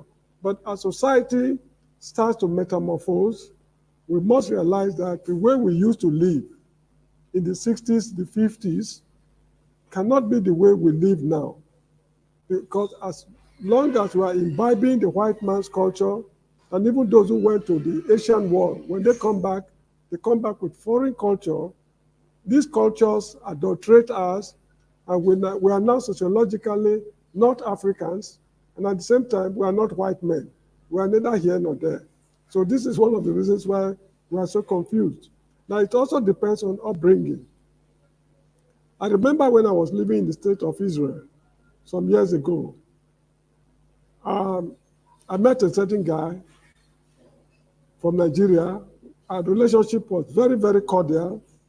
He brought his wife and a little daughter who lived there happily. Then the wife had an opportunity to go to Canada. We raised money, lent money to the man. The woman flew to Canada. Then with the assistance of some black Americans in Israel, in the city called, Dimona in the Negev, they were able to take the daughter also to America. I lent this man more money. He could not pay, but because he succeeded, we were very happy. The other problem again was he could not pay his rent because of the expenses. I lent him more money again and eventually paid his rent. Fortunately, his brother in the United States was able to walk away for him to meet his family in Canada. Now, his problem is, how will I pay back this man his money? I told him, the most important thing is for you to succeed. When you succeed, you can settle every other thing later on. The man was very grateful. I gave him some little money. He left for Canada. Mr. Electricity, do you know that down till this very day, this man refused to pay back? He refused. I did all I could to convince this guy. His heart was hardened even more than that of Pharaoh. So I had to write it off. Now, should I go and hang myself because somebody swindled me? The answer is no. Life continues. When we were born, we were not born with any wealth. We didn't come to this world with money. So when we are going back, we will also go back naked. So that is just how life is. People should take life the way they see it. It's not a do or die affair. No matter the amount of properties you acquire, when you die, you are not going back with anything at all. So this man who killed his wife and himself because of properties, well, from my own point of view, I might be wrong. From my own point of view, he's a very stupid man. He's stupid for a number of reasons. I had a friend here in the Gambia who told me that if you marry a woman, if within the first 6 months you are unable to bring her under your control, you should seriously think of dissolving the marriage because it will never end well. That was the advice the gentleman gave me many years ago here in the Gambia, about 30 to 35 years ago here in the Gambia. So that is just it. We should try to be humane. We should appeal to our government to pursue social programs to alleviate the hardship people are going through. Had it been possible for us to amass wealth in Nigeria, acquire wealth and invest in Nigeria, these kind of things will not happen. It is because it is extremely difficult to amass wealth in Nigeria. This is why we are now crazy when it comes to material possessions. When I was a little boy, it was not like that. In the city of Benin, where I grew up, money was not everything. Okay, it is true. People hustle to get money here and there to solve this and that. But in my days, education was free. Health services was free. Everything we wanted was free. So there was no need for us to run from pillar to post to make ends meet. So it boils down to how the country is governed, how we are organized, our relationship with each other. These things matters a lot. And one thing people must realize is that money is not everything. Money, no matter how wealthy you are, when Moshood Abiola died, how much did he carry with him?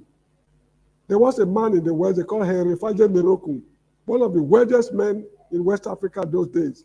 He died in Abidjan. How much did he carry with him?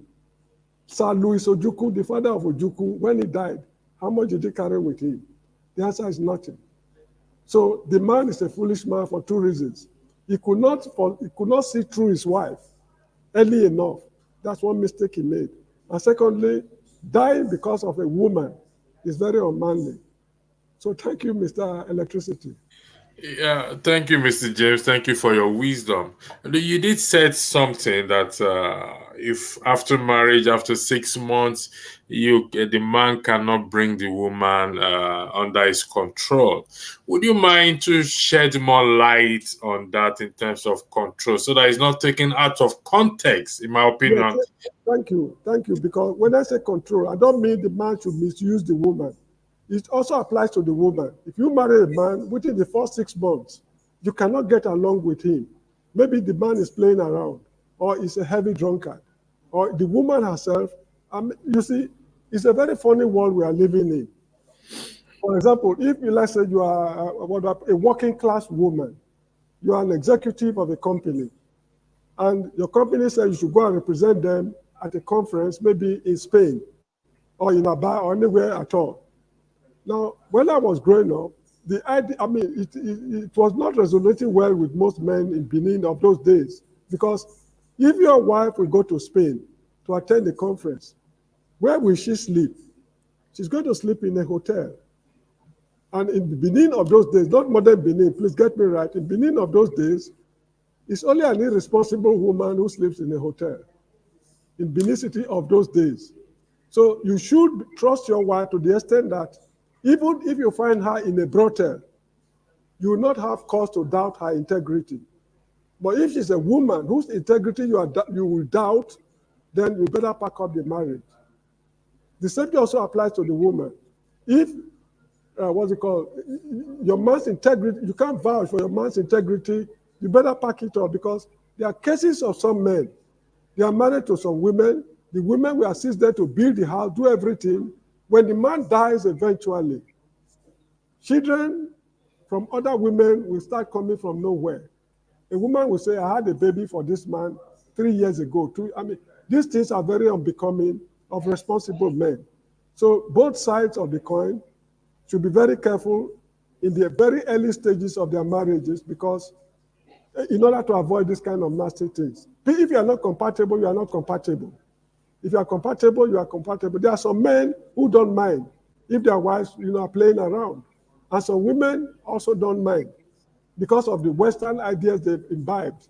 But if you are the type that is very conscious of certain things, these things should be clearly spelled out even before marriage and early stages of marriage, that these are things I don't tolerate. So it's not a question for the men alone. It's both for the man and the woman. thank you very much. Like I said earlier, we're gonna run a part two of this program. Thank you for joining AY. Thank you, Mr. James, for your wisdom and your advice. You also highlighted something important, which is fixing our system, our government. That is equally also important, and that will I'll make it in a way where we will fit that in. I will do that in the next broadcast. So this part two of this program will be the next broadcast. I'll probably have to change the description because it's about glorious days, and it will work into it about government and fixing everything, putting everything into it. So we will do that. So I would like to thank you again, Mr. James. Thank you. Osford, do you mind if I give AY the floor, or you want to speak first? Okay, AY then. Mr. Righteous Man, I'll come back to you. After AY, Righteous Man, then Osford. Then we'll see how we proceed from here. It's been emotional. It has thrown me off balance, to be honest. I don't know how to continue. But Hey, AY, the floor is yours. Thank good you. afternoon, everyone. So I Sorry, think AY, before you speak, for those in the comment section, I would like to thank you for your comment, and I will highlight the comment. I will go through the comment after this broadcast and bring some up in the next broadcast, so you're not being ignored. And thank you, and thank you, AY. The floor is yours. Thank you. yeah, good afternoon, everyone. So I think Papa James finished the whole work actually. And the guy on the white shirt, I don't know his name. I listened to him when he was speaking. He also made some very, very good point. Like he was talking about like allow things to get deteriorated. I think that's the genesis of the issue. for example, a man is beating a woman, you accepted it the first day. Tomorrow he come back, he's doing the same thing, you accepted. It's gonna continue. So it's gonna continue. We need to know when to stop. The only thing I disagree with Mr. James was the issue of, oh, the man was foolish. Mr. James, I don't really think he was foolish. You know, like where we're coming from now, Africa culture, there is this thing of the family are holding you down, friends are holding you down. Oh, don't leave your marriage, don't break marriage. Religion is holding you down. Even you yourself, you holding yourself down, like you don't want to be seen as a failure.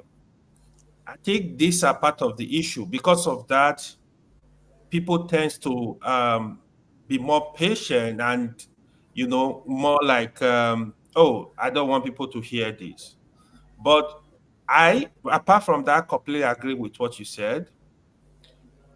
If you are not getting along with anybody, man or woman, you try to resolve this issue within that same person. You are not getting solution in 6 months. You escalate this issue to either his family, her family, your family.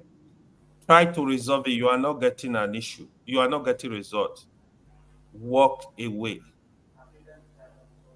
Especially when it evolves. Me, I tell my sister when we discuss it, I say this. I'm not interested on what you are doing with your husband. I mean, you guys can have little misunderstanding. It's normal. But when there are issues that are life-threatening, for example, your husband is taking drugs, your wife is taking drugs, your husband is physically abusive. There are also women that are physically abusive to men. This is the truth. All of them, they are things we should take very seriously. If you see this deep red flag, I think the earlier the better. Because what happened, this issue, they start as, I know the guy on the white shirt, sorry, I don't know your name. He said it's not mental health. It is mental health issue.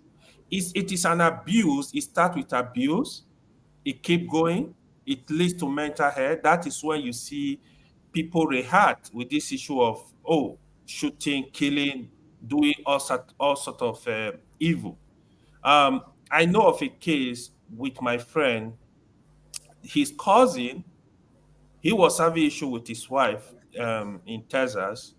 He used an iron. The issue got to a point. He used to abuse her physically. He plugged an iron. He used the iron to destroy her face. I'm like, how can somebody be so wicked?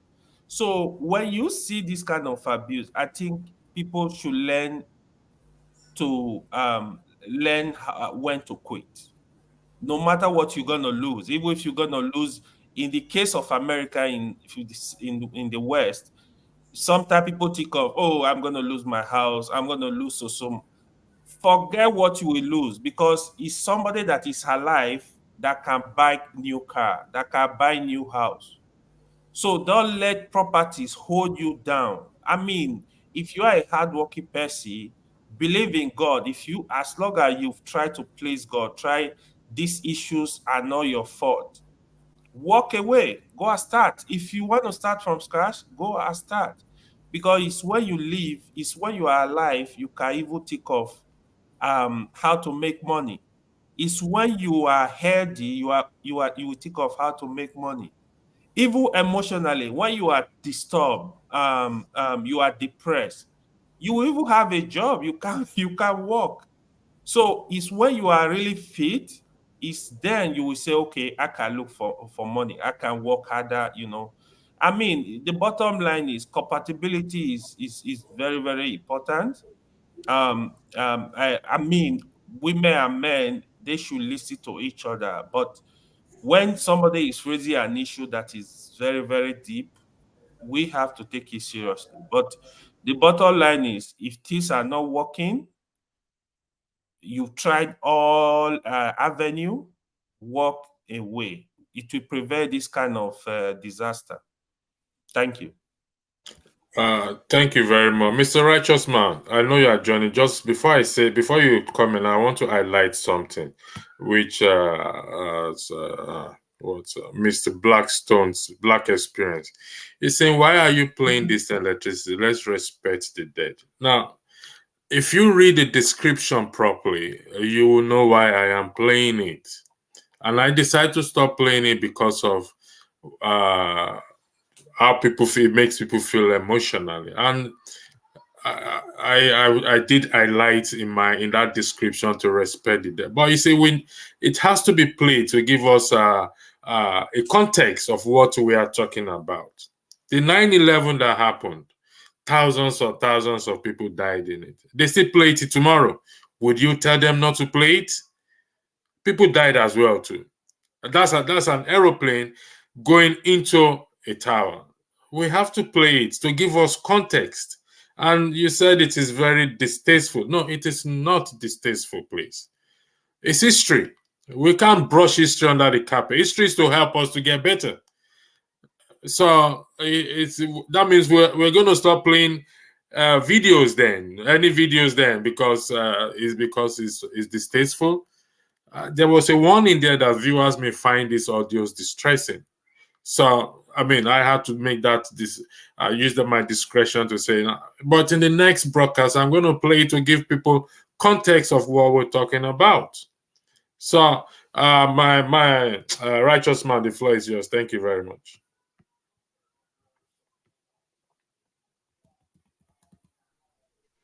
Can you hear me? Yes, please. We can hear you now. Yeah, the Mr. AY spoke very, very well. Mr. James, I agree with you, but I disagree that the man was stupid. I shook my head when you made that observation. The man wasn't stupid. You know, all of us cannot be the same. We can't reason the same way. You know, so he wasn't a stupid man, but he may have taken a stupid action, but that doesn't make him a stupid person. You know, 2 years back when I played this video, what came into my mind was the negative effect of the westernization, you know, of a black man and a black woman. In as much as we appreciate what the Western world has contributed to human development, there are very, very negative effects.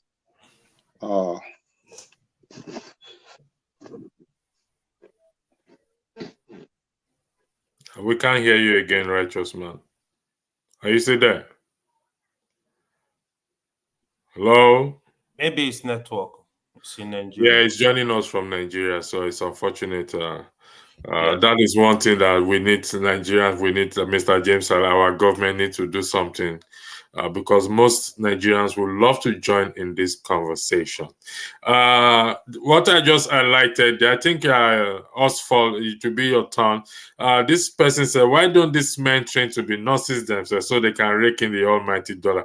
I think you should have removed that question, man, because that's a statement Madam Nelly already made. Yeah, let them go be nurse and make this money.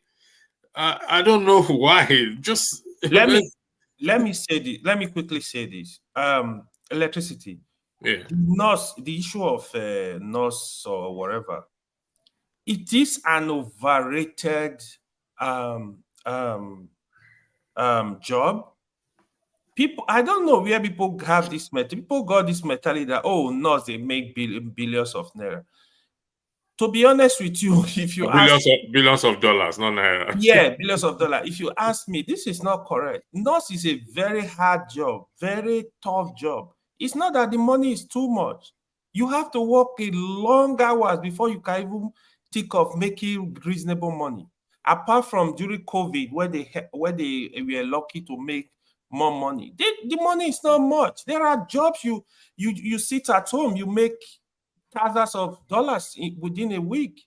That is more than what nurses will make in a month. Let the men look for other field. It's not only about nurse. The only advantage with nurses is the job are readily available. But there are a lot of professions you can go and do well. I don't even know why everybody that is coming nursing.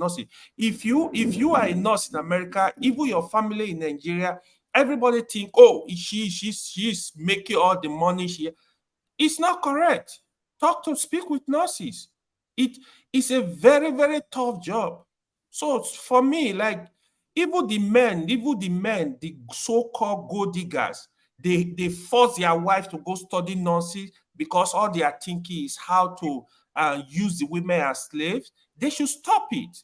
You don't force your wife to. If you are not ready to get married to take care of a house, stay single.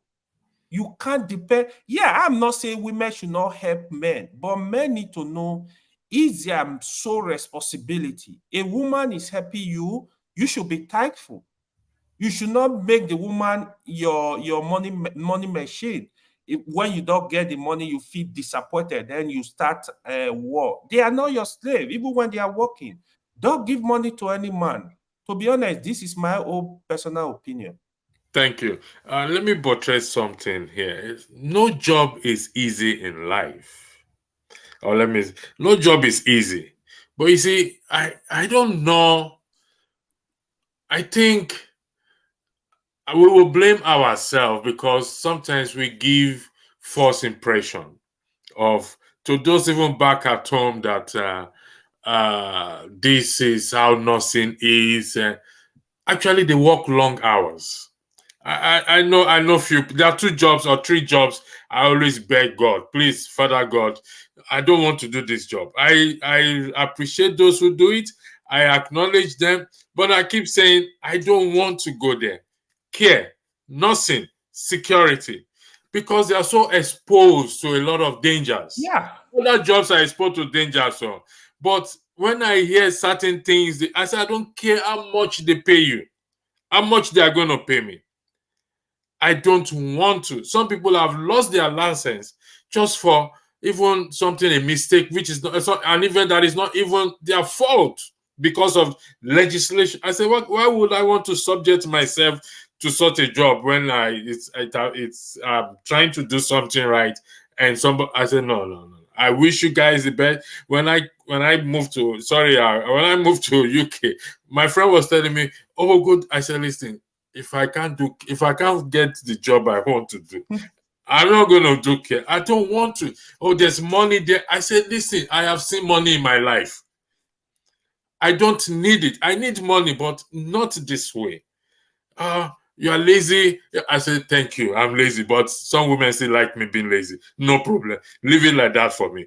So we must stop creating that false impression.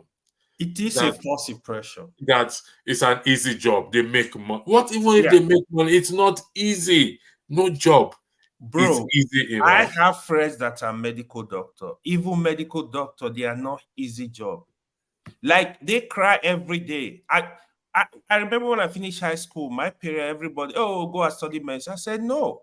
Until I said to my mom, I said, even if I study medicine, I'm not going to work as a medical doctor. I said, oh, go and study your engineering. Till today, that was my best decision ever. Medical personnel, they are not happy people. Even medical doctor, I have friends that are in this field. They cry every day, even with the money. How much is even the money? Except you are really a specialist for a doctor. That's when you even make money. It's very tough compared to the work you put in to be a qualified medical doctor in America. In Nigeria, I will not even talk about that one. Like they are overrated fee, to be honest. For me, you see, doctor, teachers, I say this to people. When I'm talking to people, I said, if they are not coming from your mind, you really want to help humanity, don't go there. They are not for everyone. If otherwise, you will be frustrated. You see teaching, you see to be a doctor, you have to love it. For you just have the belief, I want to help humanity, I want to help people. Then you go with that mind. If you're looking for money, go do business at me and start businesses. How much are you going to make as a doctor? I'm telling you the truth. I'm telling you the fact. So the thing is, it's just the mentality. People need to get away from some kind of mentality. Like when we're in university days, they will tell you, oh, you gotta make first class, you gotta make you one work with share and work here and work here. These are all bullshit. I'm not saying don't go work there, but think better. You can do better. America, there are jobs that will give you 6-figure easily without stress. Nurse, for you to make $100,000 in nursing job, you have to work shitload of hours. It's a lot of work. It's very hard. I'm telling you. Thank you very much. Osfor, let me take Ada. I'm highlighting Ada. Sorry for that. Apologies. Is it the profession or that men's ego can't handle a woman anymore? Let's be honest. Osfor, I would answer that question. masculine. Could you weigh in on that, please? Mr. James, I would not agree with you. The man was not stupid or foolish. If we revert back to what I said earlier, masculinity, a man that embodies manliness knows that your woman can make money, but it is not your money. The man was weak. It is weakness. Not knowing that you can empower your woman to make some extra change on the side. The money is for she and the kids. It's not for you to ask her how much is in the account, give me access. Why do you want to spend the woman's money? If you're a man, you know that you're supposed to work for your own money and take care of your wife, your kids, your family, whatever. You're not supposed to concern yourself with the money she's making on the side.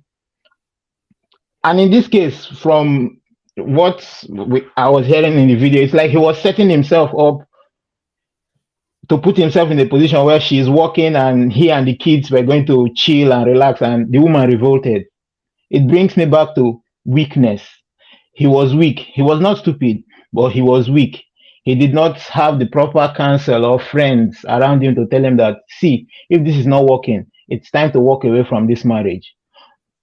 I said this earlier, pent up rage. He has been keeping quiet, not addressing the issue for a very long time. He just reacted one day. And this is the result of what happens when a man does not talk. A man lacks the ability to address certain issues, call it out immediately and end it once and for all. But you say, okay, no, she would change or he would change. Call some things out, set some boundaries. If it does not work for you, walk away. It is that simple. The love, I keep saying, love is not enough. Respect should be there. Love is never enough. If the love is killing you, walk away. And a man that knows his worth or a woman that knows her worth would know that if my partner is not respecting me or listening to me, it's not working for me. And you don't have to wait for 6 months into marriage for you to know if you guys were courting for how long, God knows how long, 1 month, 2 months, 3 months, even a year. In some cases, they courted for 5 years before getting married. All that time, you had it to assess your partner and know if you guys are compatible enough. You don't need to go 6 months into a marriage to know what is going to work and what is not going to work. So that's all I have to say. Thank you very much. This next comment, I think either Mr. James or Mr. Wale, I want either or both of you to weigh into it. Traveling to Nigeria to bring a wife or a husband is bad. How well do you know the person? Some men who brought their wife from home turned them into slave women after becoming a nurse feel ego. So can either of you or both of you briefly weigh in on this? That first line, the first two lines, where the question mark stops. Traveling to Nigeria to bring a wife or husband, how well do you know the person? Just those that's where the question mark ends, please. Thank you. Mr. James. Mr. James. Go ahead. Yeah, Mr. James. You know what? I will not be able to answer this question because I belong to the old generation. Okay. All right. Thank you for your honesty. Yeah, traditionally, I grew up among the Beninese, although I'm not a Benin man. I'm used to I organize myself with their customs and traditions. Among the Beninese, if I have to marry a woman, my people need to investigate their lineage, and her people need to investigate my lineage. It's the two families that are getting married, not just me and the woman. After the investigations, there is no cause for alarm when the marriage could be contracted. That was the practice up to the time I left home. But that is not what is happening now. So, All right. for me, I will not be able to answer this question, All right, frankly thank you speaking. very much. It It's still just happens. It still happens in Nigeria with some people, not everywhere. But thank you yes. for that, Mr. Wale. Your take on this? I know AY, you want to weigh in on it, so but let Mr. Wale go first, please, if he has anything on that. Well, I can almost say the same thing he said too, because Okay. like my dad always says, I'm a young old man, but um, because I've been confronted with this issue before, um, yes, it's the same. There's always something bad. I've never heard of one case that a man brought a girl or a man or vice versa from Nigeria to London or America that it went well.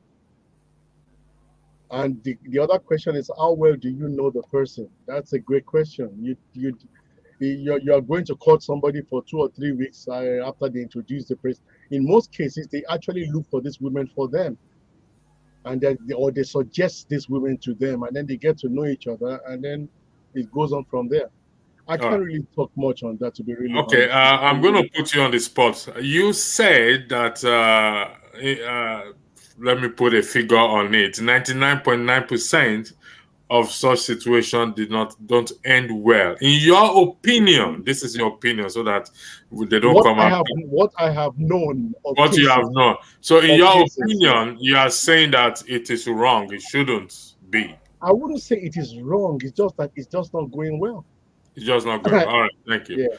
All right, well, AY, the floor is yours. So yeah, so with experience around people around me, the issue of men or women going back home to get married is a very complicated topic. One of it is on the part of the men. There are these men that basically what you cannot do for yourself, you think somebody can do it for you. This is the issue of the Nazi issue. Because sometimes these men, for example, they are taxi driver in America. They go home, they're looking for the best guests. They look for medical doctor. They look for women that all they are thinking, I will bring her here. Oh, study, go to nursing school, start making money. Then I will sleep. There are set of men that have this thinking. For me,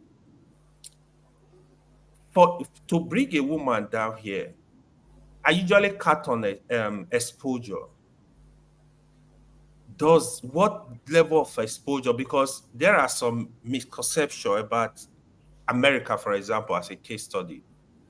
You see people in Nigeria, you live in America, all they think is, when they see you, all they see is money, money, money, money. Oh, he lives in America. They are not even interested. What is he doing in America? What is he doing? Like, is he sweeping the street? What job is he doing? Is he working in Walmart with as minimum wage worker? They don't understand these dynamics. But when you see somebody that has some level of exposure, let's say maybe they've been to abroad, they study in abroad, even if they live in Nigeria, it's kind of different. When you're talking to them, they understand the issues, they understand the difficulty, they understand the challenges, right? But the ordinary girl you're gonna go bring somewhere in the village or that does not have that level of exposure, all they think is America is heaven. They get here, they see the system is not like that. They get depressed. What's going on? Because you go back home, you take $1,000 back home, you change the money, it's a lot of money. Do you spend it, spend it, spend it? Oh man, this man is rich.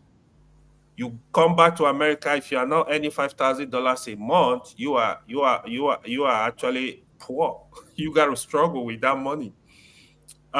If you are not earning up to 5,000, after paying rent, pay bills, then the man get frustrated. So it's a very risky thing. Except the other thing is the same men, most of them, they don't tell the women the truth. They go home, they can deceive them. Oh, I'm this, I'm this. When the women get here, they get the surprise, right? I have seen marriages that survive. People that went back home to get married. I have seen marriages that survive based on you have to start it with truthfulness. Hey, come on, I just the hustle now. I don't have much. I mean, this is my plan. Don't show yourself as a billionaire. When the woman gets here, they see something different.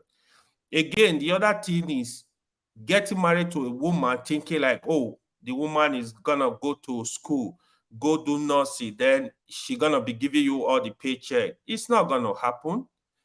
I'm not gonna go take a woman back home, even if I want to study, give scholarship to somebody. To be honest, I say this: if I'm not doing it because of God, I'm not doing it. Even with my wife, if I want to sponsor you in school, if I know something is attached, I'm not doing it.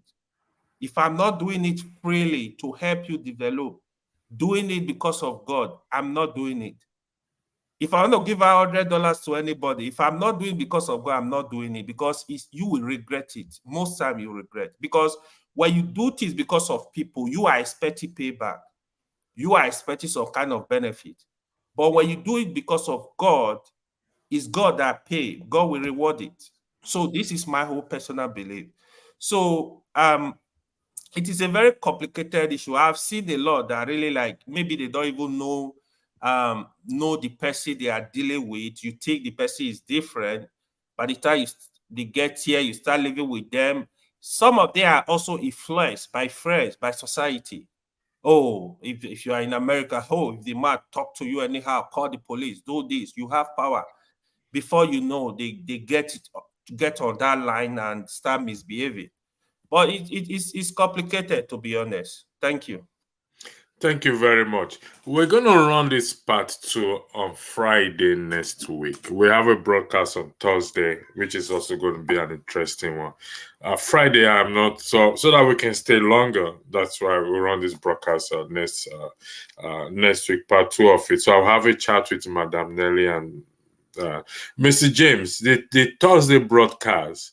I will want you please to be on the panel. Mr. Wale is going to be there. I'm going to change the time to 6 p.m., 6 to 9, 3 hours, because I have work, or 5 hours, or 5 to 9, because I have work to go to afterwards. So because it's a very or I probably will run a back-to-back broadcast on Friday. So I'll let you guys know. But this issue, we will continue to talk about it. It will after I finish talking to Madam Nelly. May I highlight something that personally I don't agree with any man raising their hands on a woman, regardless whether it leads to anything or not. Why beat? Why beat another person if the woman is your, even vice versa? Some women beat men. So if the woman is your sister, if she's your would you appreciate a man beating her? If she's your daughter, would you appreciate a man beating her? So that is not that should not be encouraged at any point. So somebody said this in the comments. My old man always say, "Walk away when you still have the chance before things get out of hand." Imagine the children lost both parents to domestic violence. Yes, Very true. you see, some religious people will disagree with that, but if they can come on board and tell us why they disagree with it, because see, like I said earlier, there is no shame in walking away from some situation. Go ahead, Mr. James.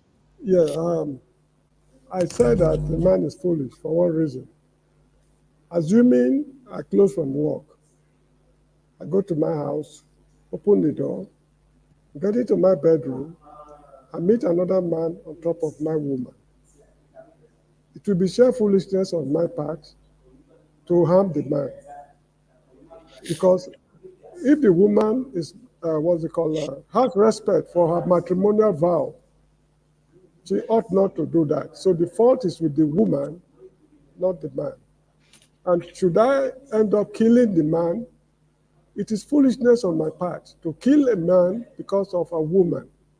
And you know the consequence. Even I'm not even afraid of the death sentence. What I'm afraid of is the horrors you will stand, or the horrors you will put up standing a murder trial.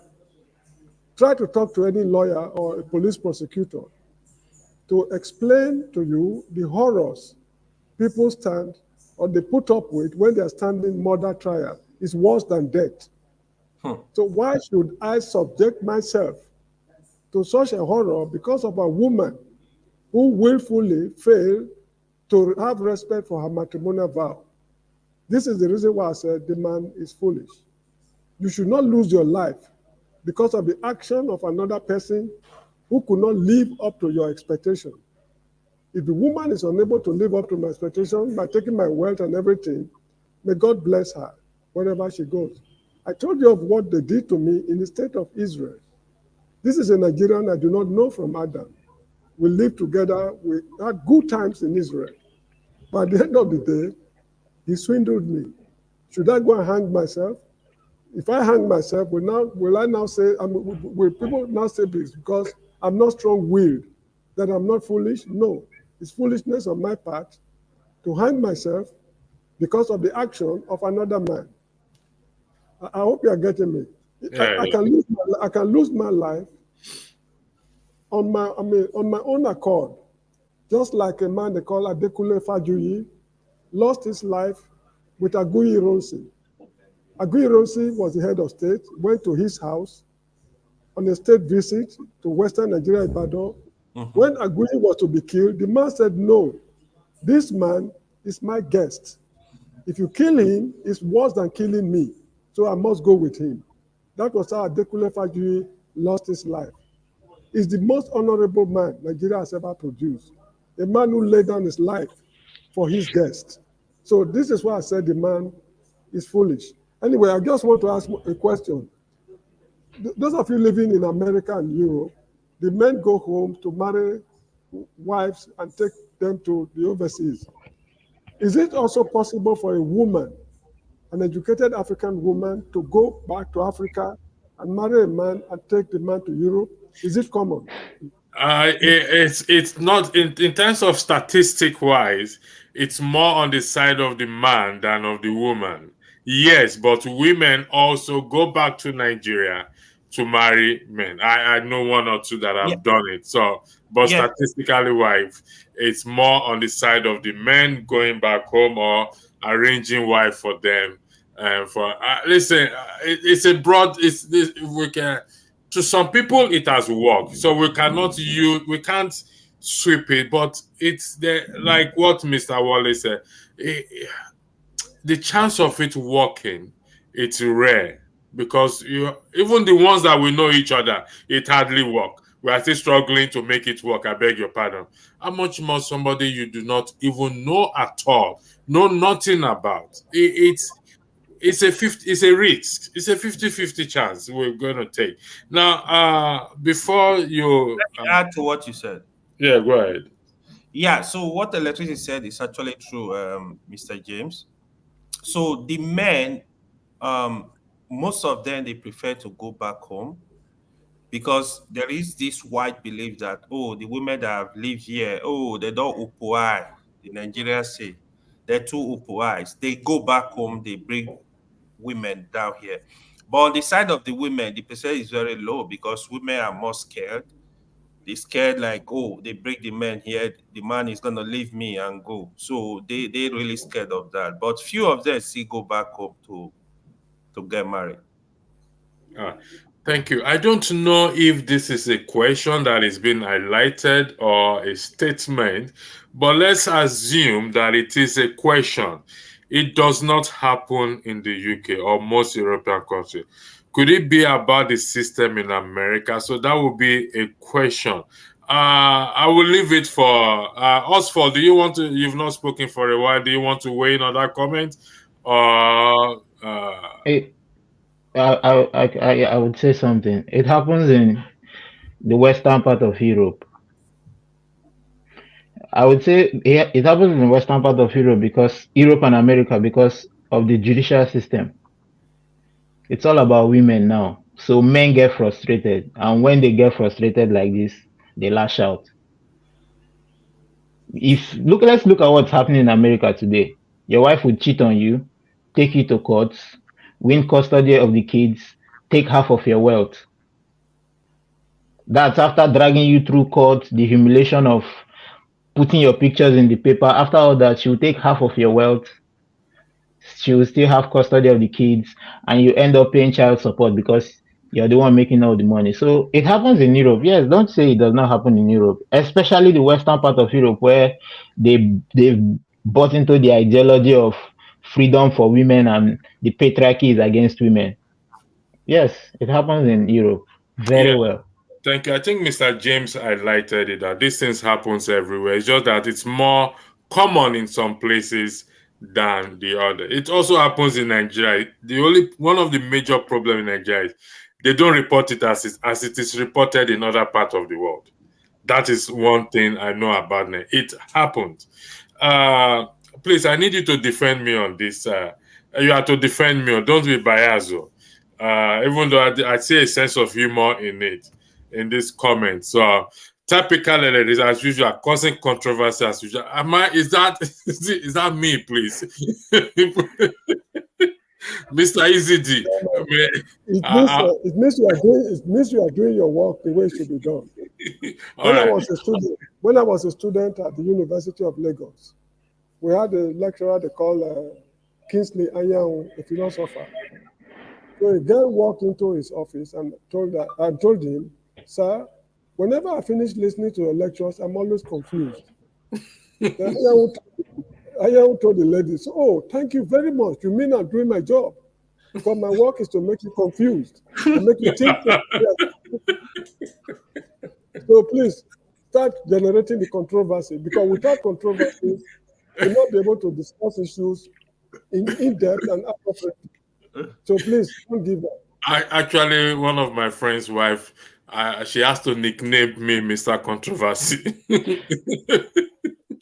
So I try to avoid that as much as I can. So I would like to thank those in the comment section, those who came on the show. We're going to have part 2 of this. It's an important discussion for us to have. And if you've been affected by that video, the audio we list, even me myself, it affects me. I try playing it for my daughter. She said that I don't want to listen.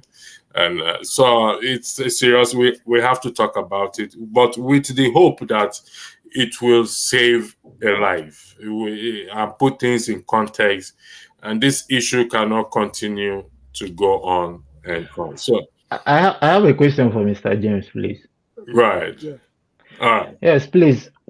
Would you say giving into negative emotion is that weakness or foolishness?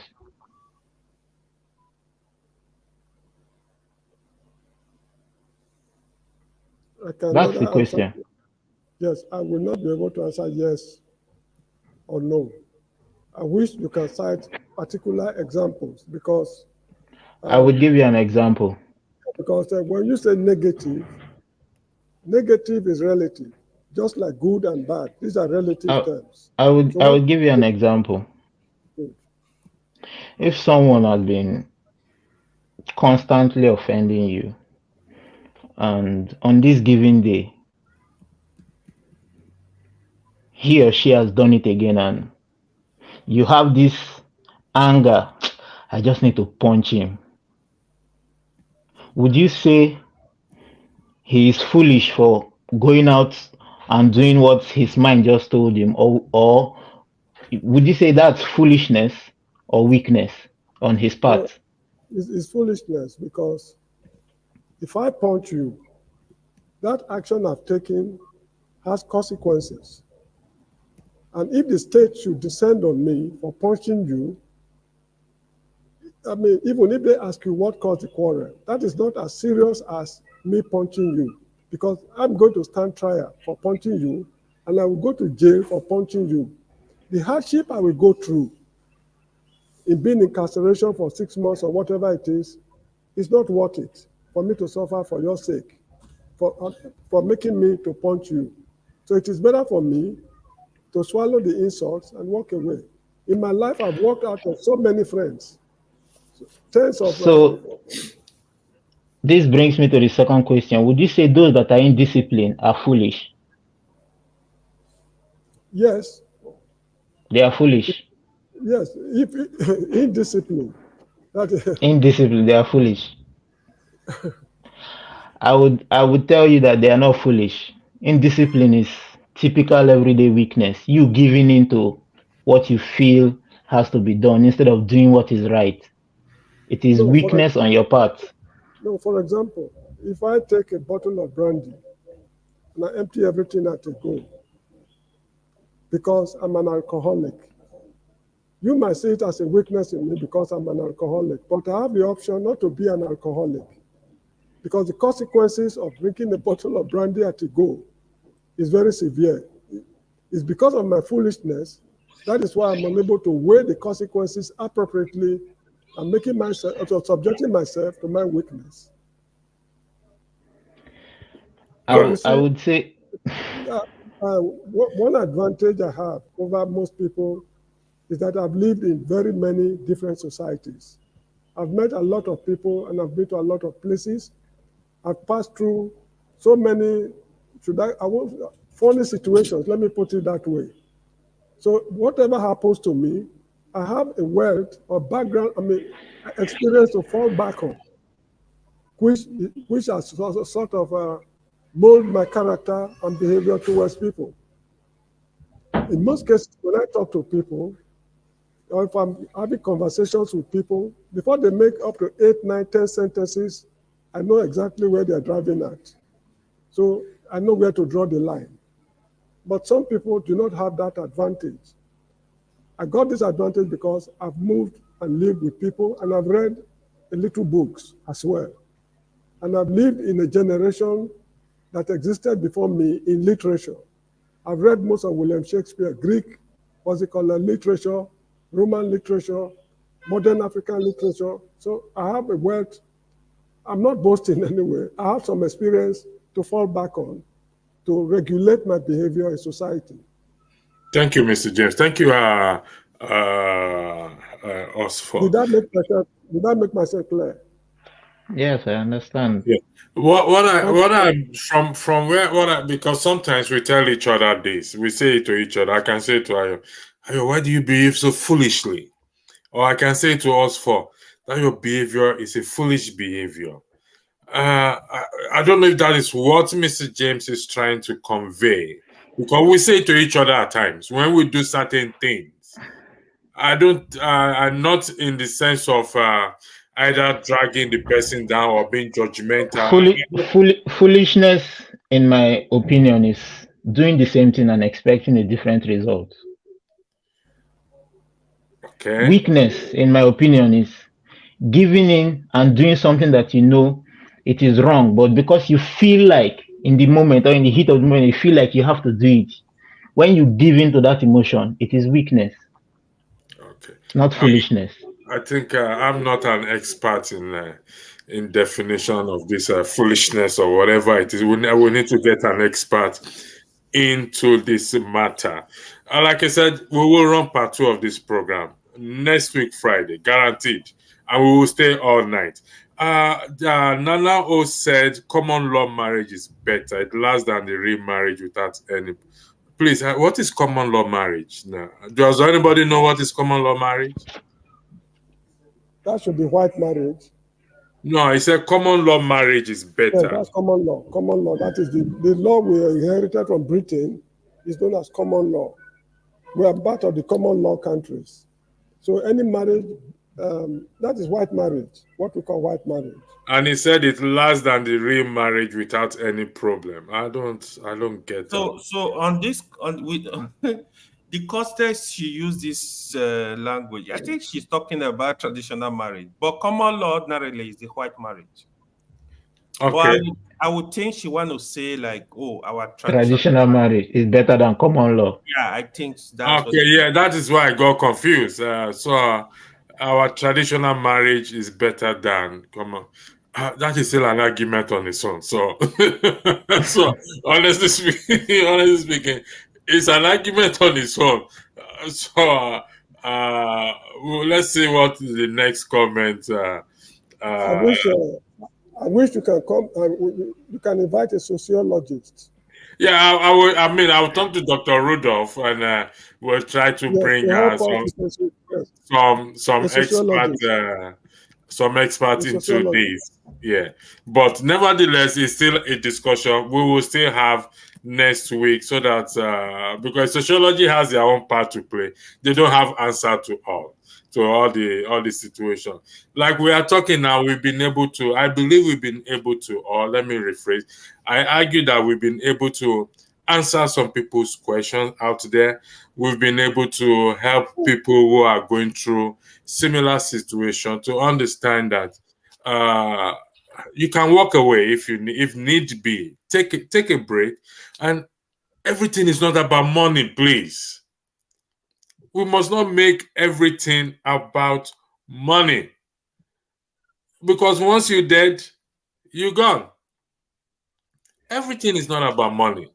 And until we come to this point in our life to understand this simple fact that everything is not about money, then I think we'll save ourselves a lot of heartache.